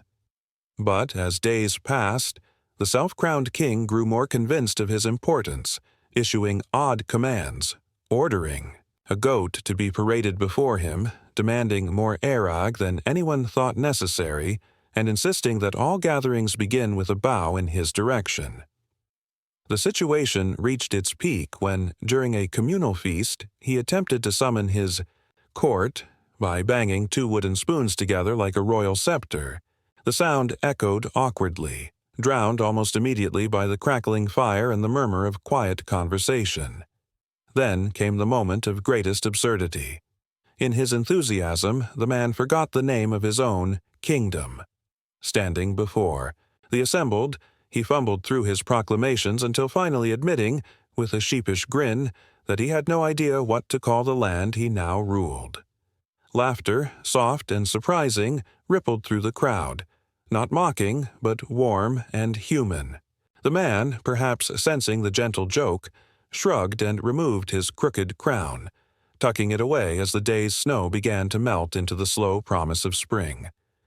The story lives on not as a tale of foolishness, but as a quiet reminder. Even amid the harshest winters, when survival weighs heavily and tradition bends slowly, there is room for lightness, for laughter, for moments that break the solemn rhythm of the steppe. And as you listen, tucked into the circle of firelight and shadow, you feel the flicker of that laughter warming the cold night, soft, fleeting, but deeply alive. You wake slowly. The cold air touches your skin first, sharp, insistent, but not unwelcome. It draws you from the depths of sleep like a soft whisper, reminding you that the world beyond the felt walls awaits. Your breath rises in pale clouds, mingling with the faint warmth still lingering from the dying fire. The first light seeps through the circular roof opening, a muted glow that paints the inside of the jur with soft shadows and pale gold. Your body feels heavy, wrapped in layers of wool and fur that press gently against your skin. The floor beneath. Your feet is cold earth, softened by straw mats worn smooth by countless mornings. You move carefully, mindful of those still resting nearby. The silence is deep but not empty, filled instead with the subtle sounds of waking, the slow crackle of drying firewood, the rustle of fabric, the distant murmur of animals stirring. Outside, the wind whispers softly against the felt covering. It carries the faint scent of snow and frozen grass, of smoke curling from other jurs scattered across the vast steppe. The sky is a pale canvas, stretching endlessly, muted blues and grays blending into one another. There is no rush here. Time flows differently. A slow, measured river that carries the day gently forward. You sit by the hearth, feeling the lingering warmth of embers pressed deep within the stove. The fire is low, but alive, its faint glow a promise of comfort against the biting cold that waits just beyond the walls. You cup your hands near the opening, letting the heat seep into your fingers, spreading warmth through your limbs like a quiet song. The first sounds of the day grow clearer, the soft steps of a child, the creak of leather as a saddle is adjusted, the faint clink of metal tools being readied. Voices remain hushed, respectful of the fragile morning calm. A woman stirs a pot, her movements deliberate, slow, almost ritualistic. You breathe deeply, drawing in the sharp, clean air. It tastes of frost and hope, of a world still wrapped in sleep but beginning to stir. You feel the weight of the day, ahead, not as a burden, but as a rhythm to move with, a song to join. You stand slowly, your joints stiff but willing. You draw your layers tighter, the rough fabric brushing against your skin, familiar and grounding. You step toward the door, pulling back the flap of felt, and the cold air greets you like an old friend, sharp and real, reminding you of the vastness beyond the circle of warmth. You step outside onto the frozen earth. Your boots crunch softly against the snow, sending tiny clouds of frost into the air. The horizon stretches wide and open, pale and infinite. The world is quiet but alive, waiting for the first movements of the day to ripple through its stillness. You pause, breathing slowly, feeling the cold press against your cheeks, the sky above, vast and unyielding. The morning is a beginning, soft, slow, and full of promise. The chill in the air presses against your face as you move beyond the threshold of the jeer, the soft rustle of your robes mingling with the crisp crunch of frost beneath your boots. The steppe stretches endlessly before you, pale and muted beneath the gentle light of dawn, its frozen grasses bowed beneath a thin coat of snow. Each breath you take hangs visibly in the cold, a fleeting cloud dissolving into the vast silence. Around you, the camp begins to stir with delicate movements. Figures wrapped tightly in furs emerge from neighboring jers, their steps careful and measured, mindful of the fragile stillness that holds the morning in its gentle grasp. A child's quiet laughter rings briefly as small hands toss snow into the air, the flakes sparkling like tiny stars before settling again on the frozen ground. You walk slowly toward the herd, your boots tracing familiar paths hardened by countless seasons. The horses stand close together, their bodies steaming faintly in the crisp air, breaths rising like smoke curls against the pale sky. The tether ropes creak softly as they shift, nostrils flaring to search for hidden tufts of grass beneath the snow's thin veil. Nearby, a herder unwraps thick leather reins, checking knots with practiced fingers calloused from years of cold and labor. The smell of horse sweat mingles with the faint scent of dung fires burning low, offering a steady warmth that pushes back against the pervasive chill. You run your hand gently along a mare's neck, feeling the heat radiating beneath her shaggy coat, a quiet reassurance against the vast loneliness of the frozen plain. The air carries faint sounds, the crack of a whip, the soft murmur of voices exchanged in low tones, the distant call of a dog alerting the camp to an approaching visitor. Movement is slow and deliberate, every action shaped by necessity and a deep respect for the land that both sustains and challenges. You join in the morning's tasks, fetching water from beneath the ice, gathering dried dung for fuel, repairing worn harnesses. Your hands move steadily, the rough textures of leather, wood, and wool grounding you in the present moment. The cold nips at exposed skin, sharp but familiar, a reminder of the fragile boundary between life and the vast silence beyond. Occasionally, you pause to watch the sky shift, pale blues deepening to soft grays, the sun's faint glow promising a day still young and full of possibility. The steppe feels vast and patient, holding its breath alongside you, inviting you to move slowly, thoughtfully, in harmony with its quiet pulse. As the morning unfolds, the rhythm of work and stillness weaves together seamlessly, a tapestry of breath, movement, and presence beneath the endless expanse of winter sky. You feel yourself becoming part of this ancient dance, where each small task holds meaning, and every moment is a step toward survival, toward belonging. The sun lingers, low, casting long, pale shadows across the frozen steppe, its light muted but steady as the day moves gently onward. You return to the warmth of the jeer, your breath still visible in soft clouds, your body heavy with the labor of the morning, but soothed by the promise of sustenance.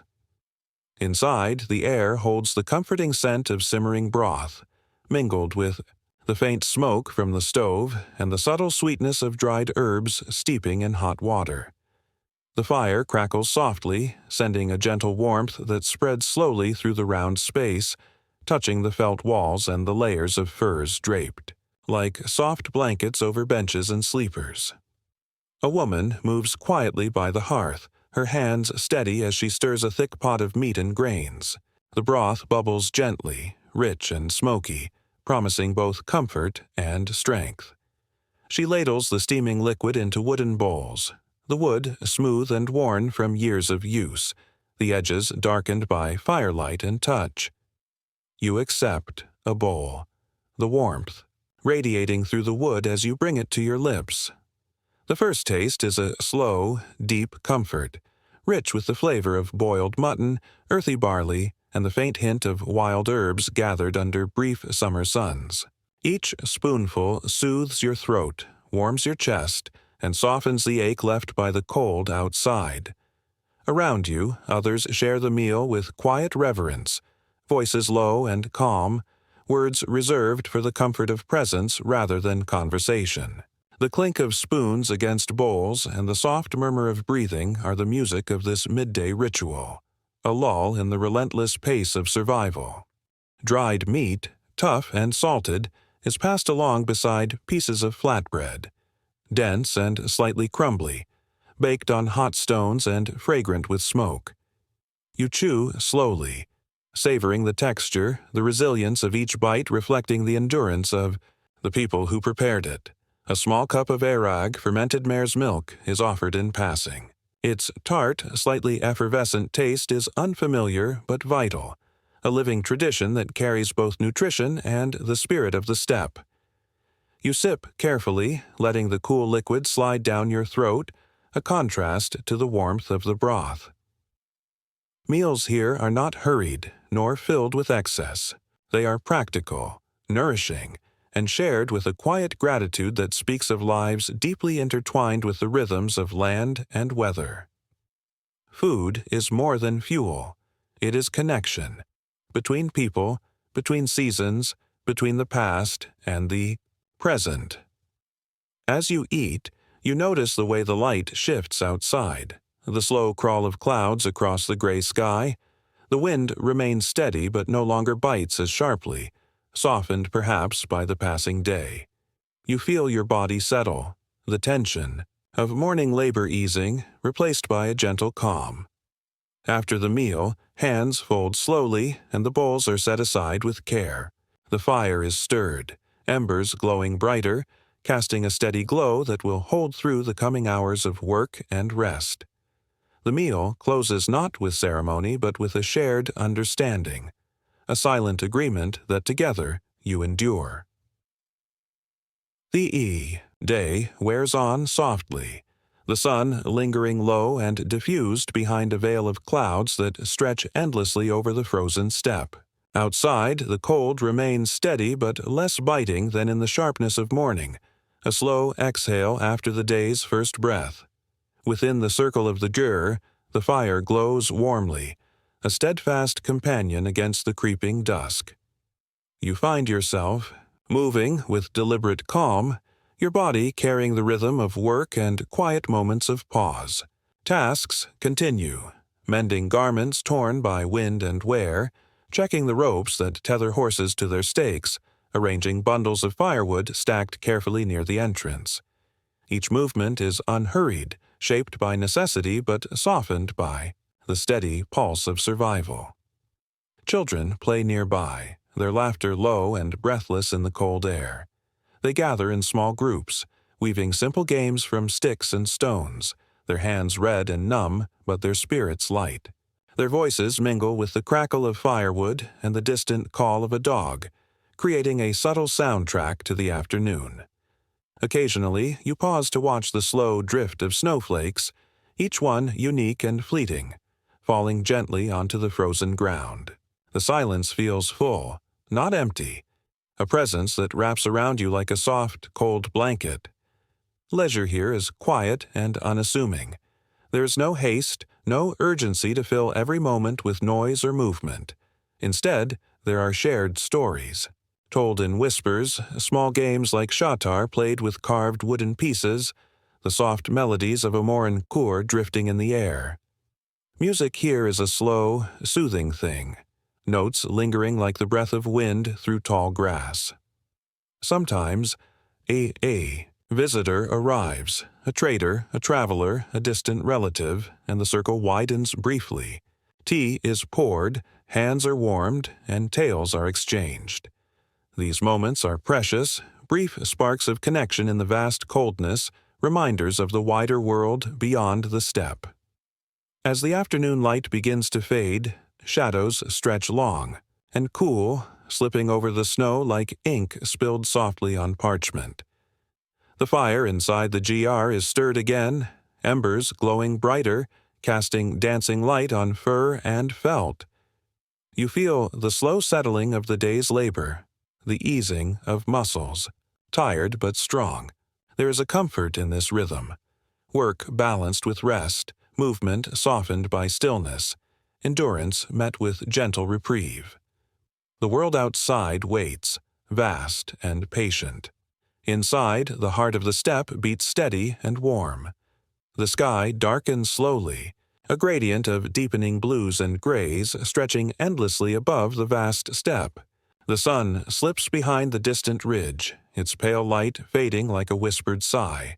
The cold deepens, settling into the bones of the earth and the souls who call this place home. You feel it press gently against your skin, a familiar companion that draws the world into silence. Inside the gyr, the fire crackles softly, its glow a fragile but steadfast heartbeat against the growing dark. The warmth wraps around you like a well-worn cloak, steady and reassuring. The scents of smoked meat and dried herbs mingle in the air, weaving through the layers of wool and felt that shield you from the winter's chill. Voices have quieted to whispers, breaths slow and even. The day's labor has given way to rest, and the rhythms of survival slow into the soft pulse of evening.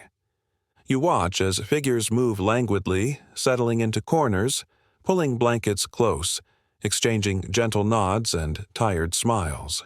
The world contracts, drawing inward, folding like the closing of a book. Outside, the wind hums a low song, threading through the wooden frame and felt walls. It is a lullaby older than memory, carrying the distant cry of a lone wolf, the soft rustle of grasses beneath snow, the steady murmur of frozen streams. The steppe listens, breathes, waits. You breathe deeply, feeling your body grow heavy, your limbs surrendering to warmth and quiet. Your eyes follow the flickering shadows cast by the firelight, tracing their slow dance across the curved walls. The day's worries soften, the sharp edges worn smooth by time and presence. A final bowl of tea is passed quietly, its warmth sliding down your throat like a gentle promise. The taste is simple but comforting, a subtle reminder of connection and care. Hands fold slowly, eyes close softly, and the world narrows to the soft rhythm of breath and heartbeat. You lie back upon the straw-stuffed mattress, the layers of wool and fur embracing you like an old friend. The sounds of the night, wind, fire, distant animals, wrap around you in a soothing cocoon. Your thoughts drift like snowflakes, slow and weightless, carried toward sleep. Outside, the sky is a deep canvas of stars, cold and distant, yet strangely close.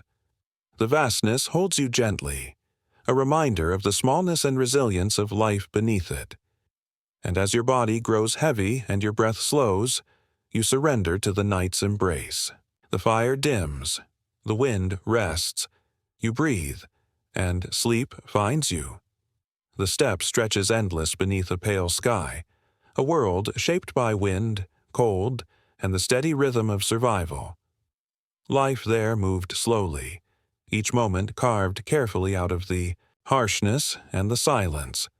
The pace was deliberate, measured by tasks completed, breaths taken, and the turning of seasons rather than the ticking of clocks or the glow of screens. Now you return to a world filled with warmth at the touch of a button, lights that banish darkness with ease, and voices carried instantly across vast distances. The cold you felt then, biting and patient, is replaced by heaters humming softly, insulated walls, and soft blankets pulled close without fear. Time flows differently here, fast, fragmented, layered with noise and distraction. Yet, beneath the comforts, there are echoes. The quiet moments when you pause and listen, to the wind rustling through leaves, to the slow drip of rain on window panes, to the distant laughter of children at play. These are whispers from a world that once was, a world where survival meant deep connection to the land and each other.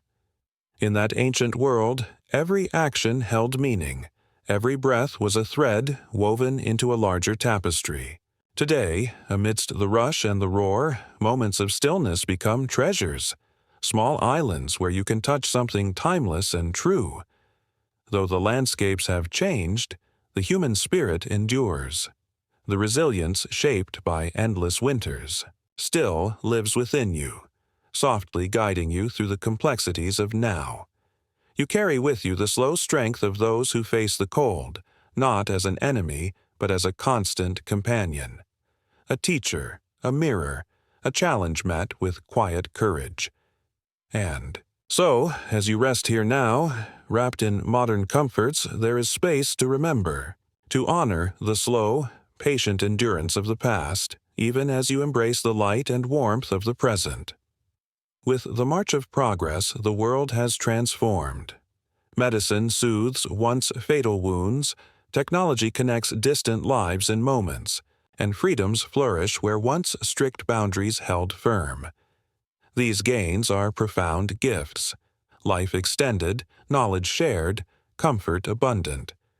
The sharp edges of hardship have softened under the glow of warmth and light, and the future feels open, full of possibility.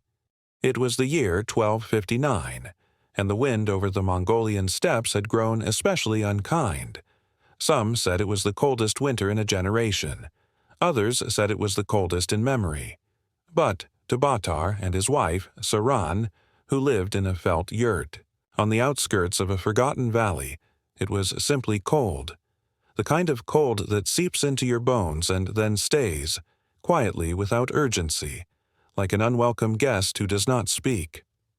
They were not warriors, not nobles, not travelers, just a quiet pair of herders who kept to themselves and asked little of the world. A man and a woman, married for 13 winters with no children and no visitors. They owned 3 sheep, a mule, and a yurt with a sagging roof pole that Batar always promised to fix before the next snow came. He never did, and now the snow had come. The winds howled every night and morning like distant spirits who had grown bored with wandering. Batar said the wind reminded him of his grandfather's cough, the way it rattled through the valleys. Saran said it reminded her of the old wolf who used to pace the edge of the pasture when she was a child. They did not argue about which comparison was better. They simply let the wind howl. Their days were slow, measured by the burning of dried dung cakes in the iron stove. Batar would wake first, always, and nudge Saran gently. She would groan, pull the furs over her head, and pretend she did not hear him. He would light the stove, rub his hands, and exhale into the rising warmth like a man praying without words. Saran would rise later and brew tea, brick tea, dark and bitter. She added sheep fat to it. It was thick, almost like soup. They drank it in silence, occasionally chewing the ends of their sleeves for warmth. They did not speak much, not because they had nothing to say, but because in the cold every word felt like effort, and they had already said most of what there was to say in 13 winters. The food was simple. Dried mutton, mostly, some frozen cheese. They gnawed on it slowly, like animals preserving energy. They knew how to make it last. They had done so before. Outside, the mule stood still for hours at a time. It did not bray. It did not move. It had long stopped reacting to the cold. Bayatar checked on it every morning and every night, placing his forehead against its frozen flank as if to whisper something. He never told Saran what he said. She never asked. Sometimes, in the dull blue of afternoon, Saran would mend old garments, by the firelight. She was not fast with her needle, but she was precise. The needle would go in, and then out, and then in again, like a kind of ritual. A slow, rhythmic act that tethered her to something she could not name. Baytar would sharpen. A knife, or pretend to. Sometimes he just held it and stared into the metal. Not thinking. Just passing time. Once every 4 or 5 days they would take turns fetching snow to melt for water. Batar would wrap himself in a sheepskin coat so worn that the seams had begun to sigh. He would carry a small wooden bucket and walk slowly, head down to the hill just beyond the yurt where the snow was cleaner. The walk was not far, but the wind made it seem farther. It punished every step. Each footfall sounded like a whisper in the snow. When Saran went, she tied a strip of red cloth around her left wrist. She said it helped her feel brave. No one ever saw the cloth except the wind. They did not have visitors. Not during that winter. Not even the clan riders came. The snows were too deep, the paths too lost. It was just them, alone, together, like a boat on a frozen ocean. At night, they would lie side by side beneath the heavy quilts, their bodies turned toward each other, not for romance, but for warmth. Their breath would form clouds that drifted and disappeared above them. Sometimes they would speak softly. Batar might tell a story, usually one she already knew, about the time he fell into a river as a child, or how he once touched a falcon's wing and swore it blinked at him. Saran would listen with her eyes closed, her hands folded like prayer over her stomach. She would not correct his details. Not anymore. She had heard the stories enough to know them better than he did, but she liked the way he told them, slowly, carefully, as if the words were things to be warmed before spoken. They did not count the days. The calendar meant little when every day looked the same. White ground, gray sky, wind, cold, tea, silence, and each other. One morning, late in the season, Batar opened the yurt flap and did not curse. That was how she knew something had changed. He simply stood there, blinking at the light. The air was still cold, numbingly so, but the wind had stopped. And in the distance, a single bird called out. A raven, maybe, or something like it. He turned to her and smiled with only half his mouth. "It might be ending," he said. Saran nodded, still wrapping her scarf, or pausing. It did not matter much. The worst had passed, or so they hoped. The roof pole still sagged. The mule still stared, but the fire burned just a little brighter, and the tea, somehow, tasted less bitter. They had survived the coldest Mongol winter, not with grand acts or clever tricks, not with destiny or drama. Just 2 people in a round yurt, wrapped in sheepskin and silence, tending to each other in quiet ways, and sometimes that is all history is. Not battles or empires, but small lives lived quietly against great odds. A man lighting a stove, a woman mending a coat, and the wind, at last, growing tired. In the high hills north of Karakoram, where the snow does not melt until summer is halfway done, lived a couple named Temulun and Ajarel. They were not famous, nor even remembered. They did not lead armies, write poetry, or carve their names into stones. They simply endured, in the slow, uneventful way that most people do, tucked between rocks and time. Their home was not a yurt, but a stone hut pressed into the side of a hill.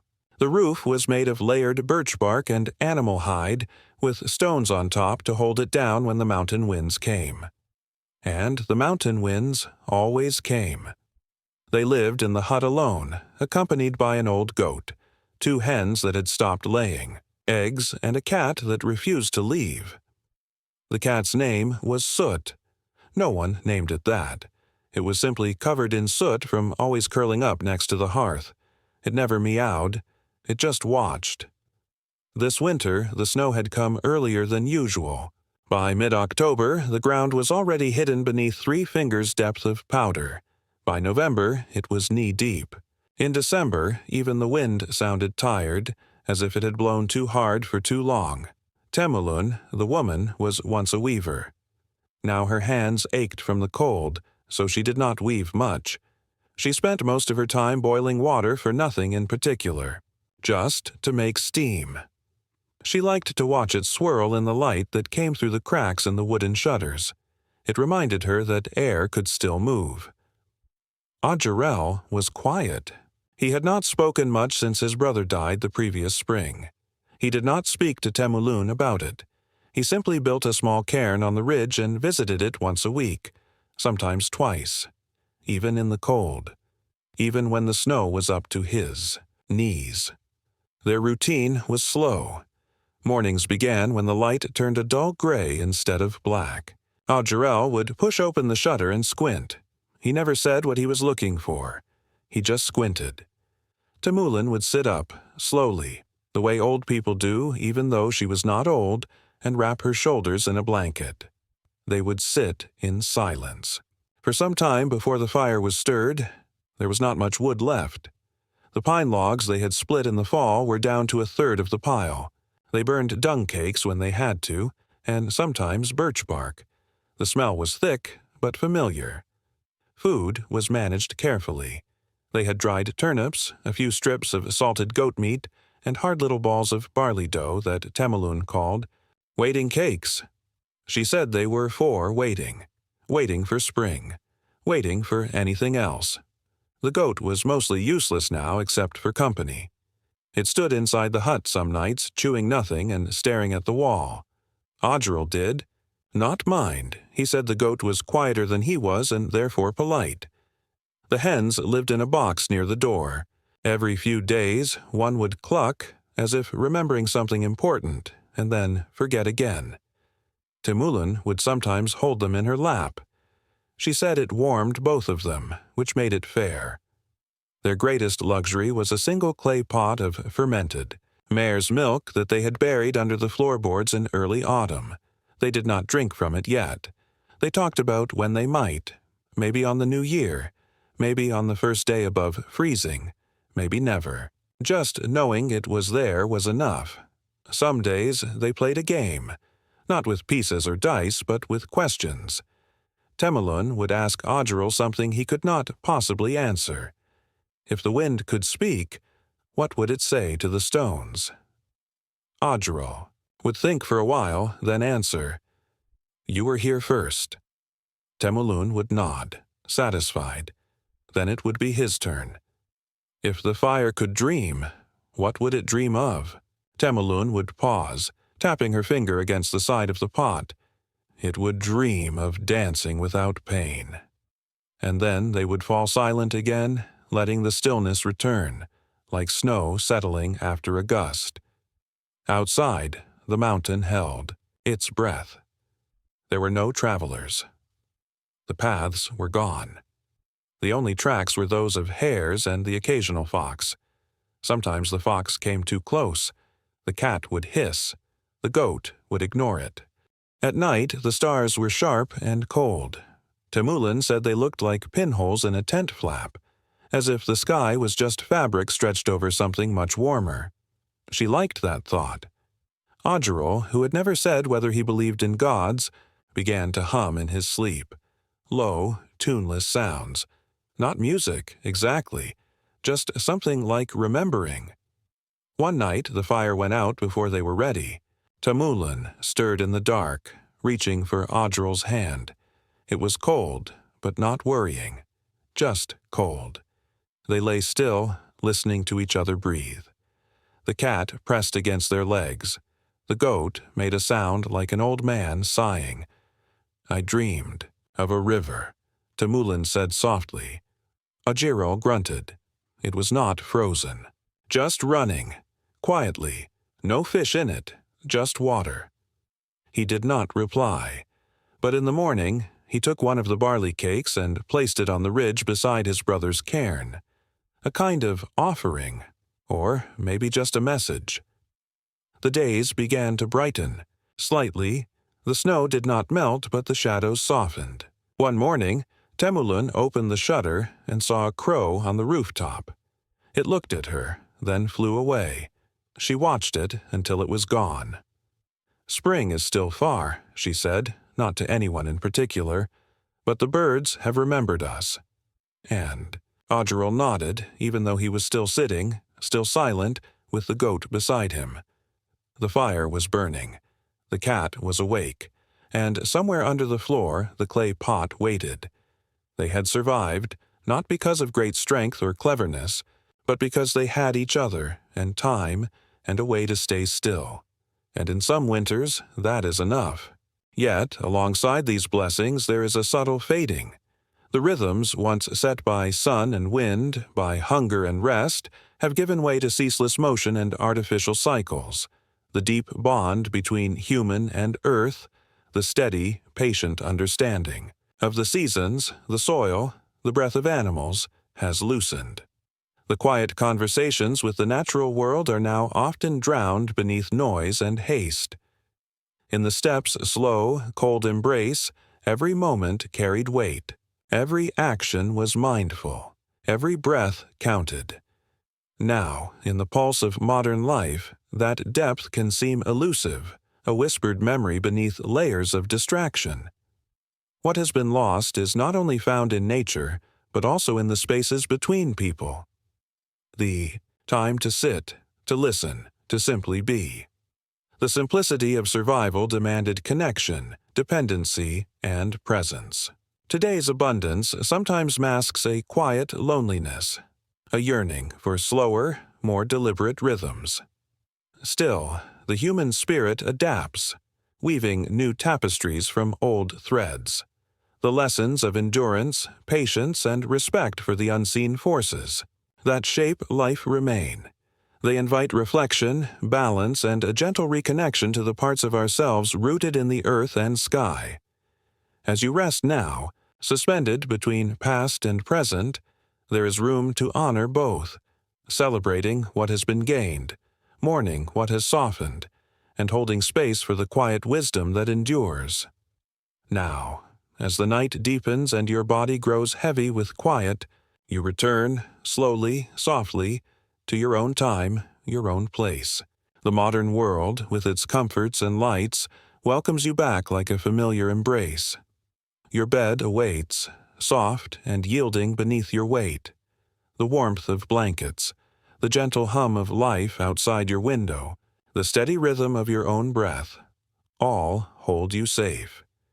Yet, within you, the echoes of the steppe remain, whispers of wind and snow, the steady pulse of survival, the quiet strength born of enduring cold and endless skies.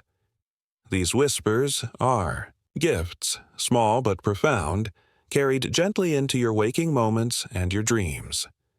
You are invited now to rest fully, to let go of the day's cares, to sink deep into sleep's embrace. Let your mind wander softly through the tales you have heard, the sights and sounds you have imagined. Feel the warmth of firelight, the softness of felt walls, the slow turning of time itself. There is no hurry here, no demand, only the gentle promise that rest is a place of renewal, a moment where the past and present meet in quiet harmony. And when morning comes, you will rise again, carrying within you the slow strength of the steppe, the resilience of those who faced winter's breath without complaint, who found beauty in stillness and courage in endurance. So, as your eyes close and your breath deepens, know that you are held, in history, in story, in the vast, timeless dance of life itself. Sleep well. dream softly, and may peace find you tonight. Certainly. Let us now gently close this journey with soft words that ease you into quiet darkness. Soft ending and fade to black, 600, 800 words. The fire dims slowly, its warm glow shrinking like a retreating sun. Shadows lengthen, curling softly along the felt walls of the jeer, folding into corners where silence gathers like a gentle blanket. The wind outside settles, its song fading to a faint murmur, as if the world itself exhales after a long day. You lie wrapped in layers of wool and fur, the rough textures familiar and comforting against your skin. Your breath slows, rising and falling in a steady rhythm, matching the quiet pulse of the earth beneath you. The air is cool but not biting, a soft touch that lulls your senses towards stillness. Outside, stars scatter across the vast sky, cold and distant yet somehow close, watching quietly as the night deepens. The steppe holds its breath, waiting patiently for the dawn that will come again. Time here feels suspended, stretched thin like the last thread of twilight before it dissolves into night. Your thoughts grow gentle, drifting like snowflakes settling on the frozen ground. Soft, light, serene.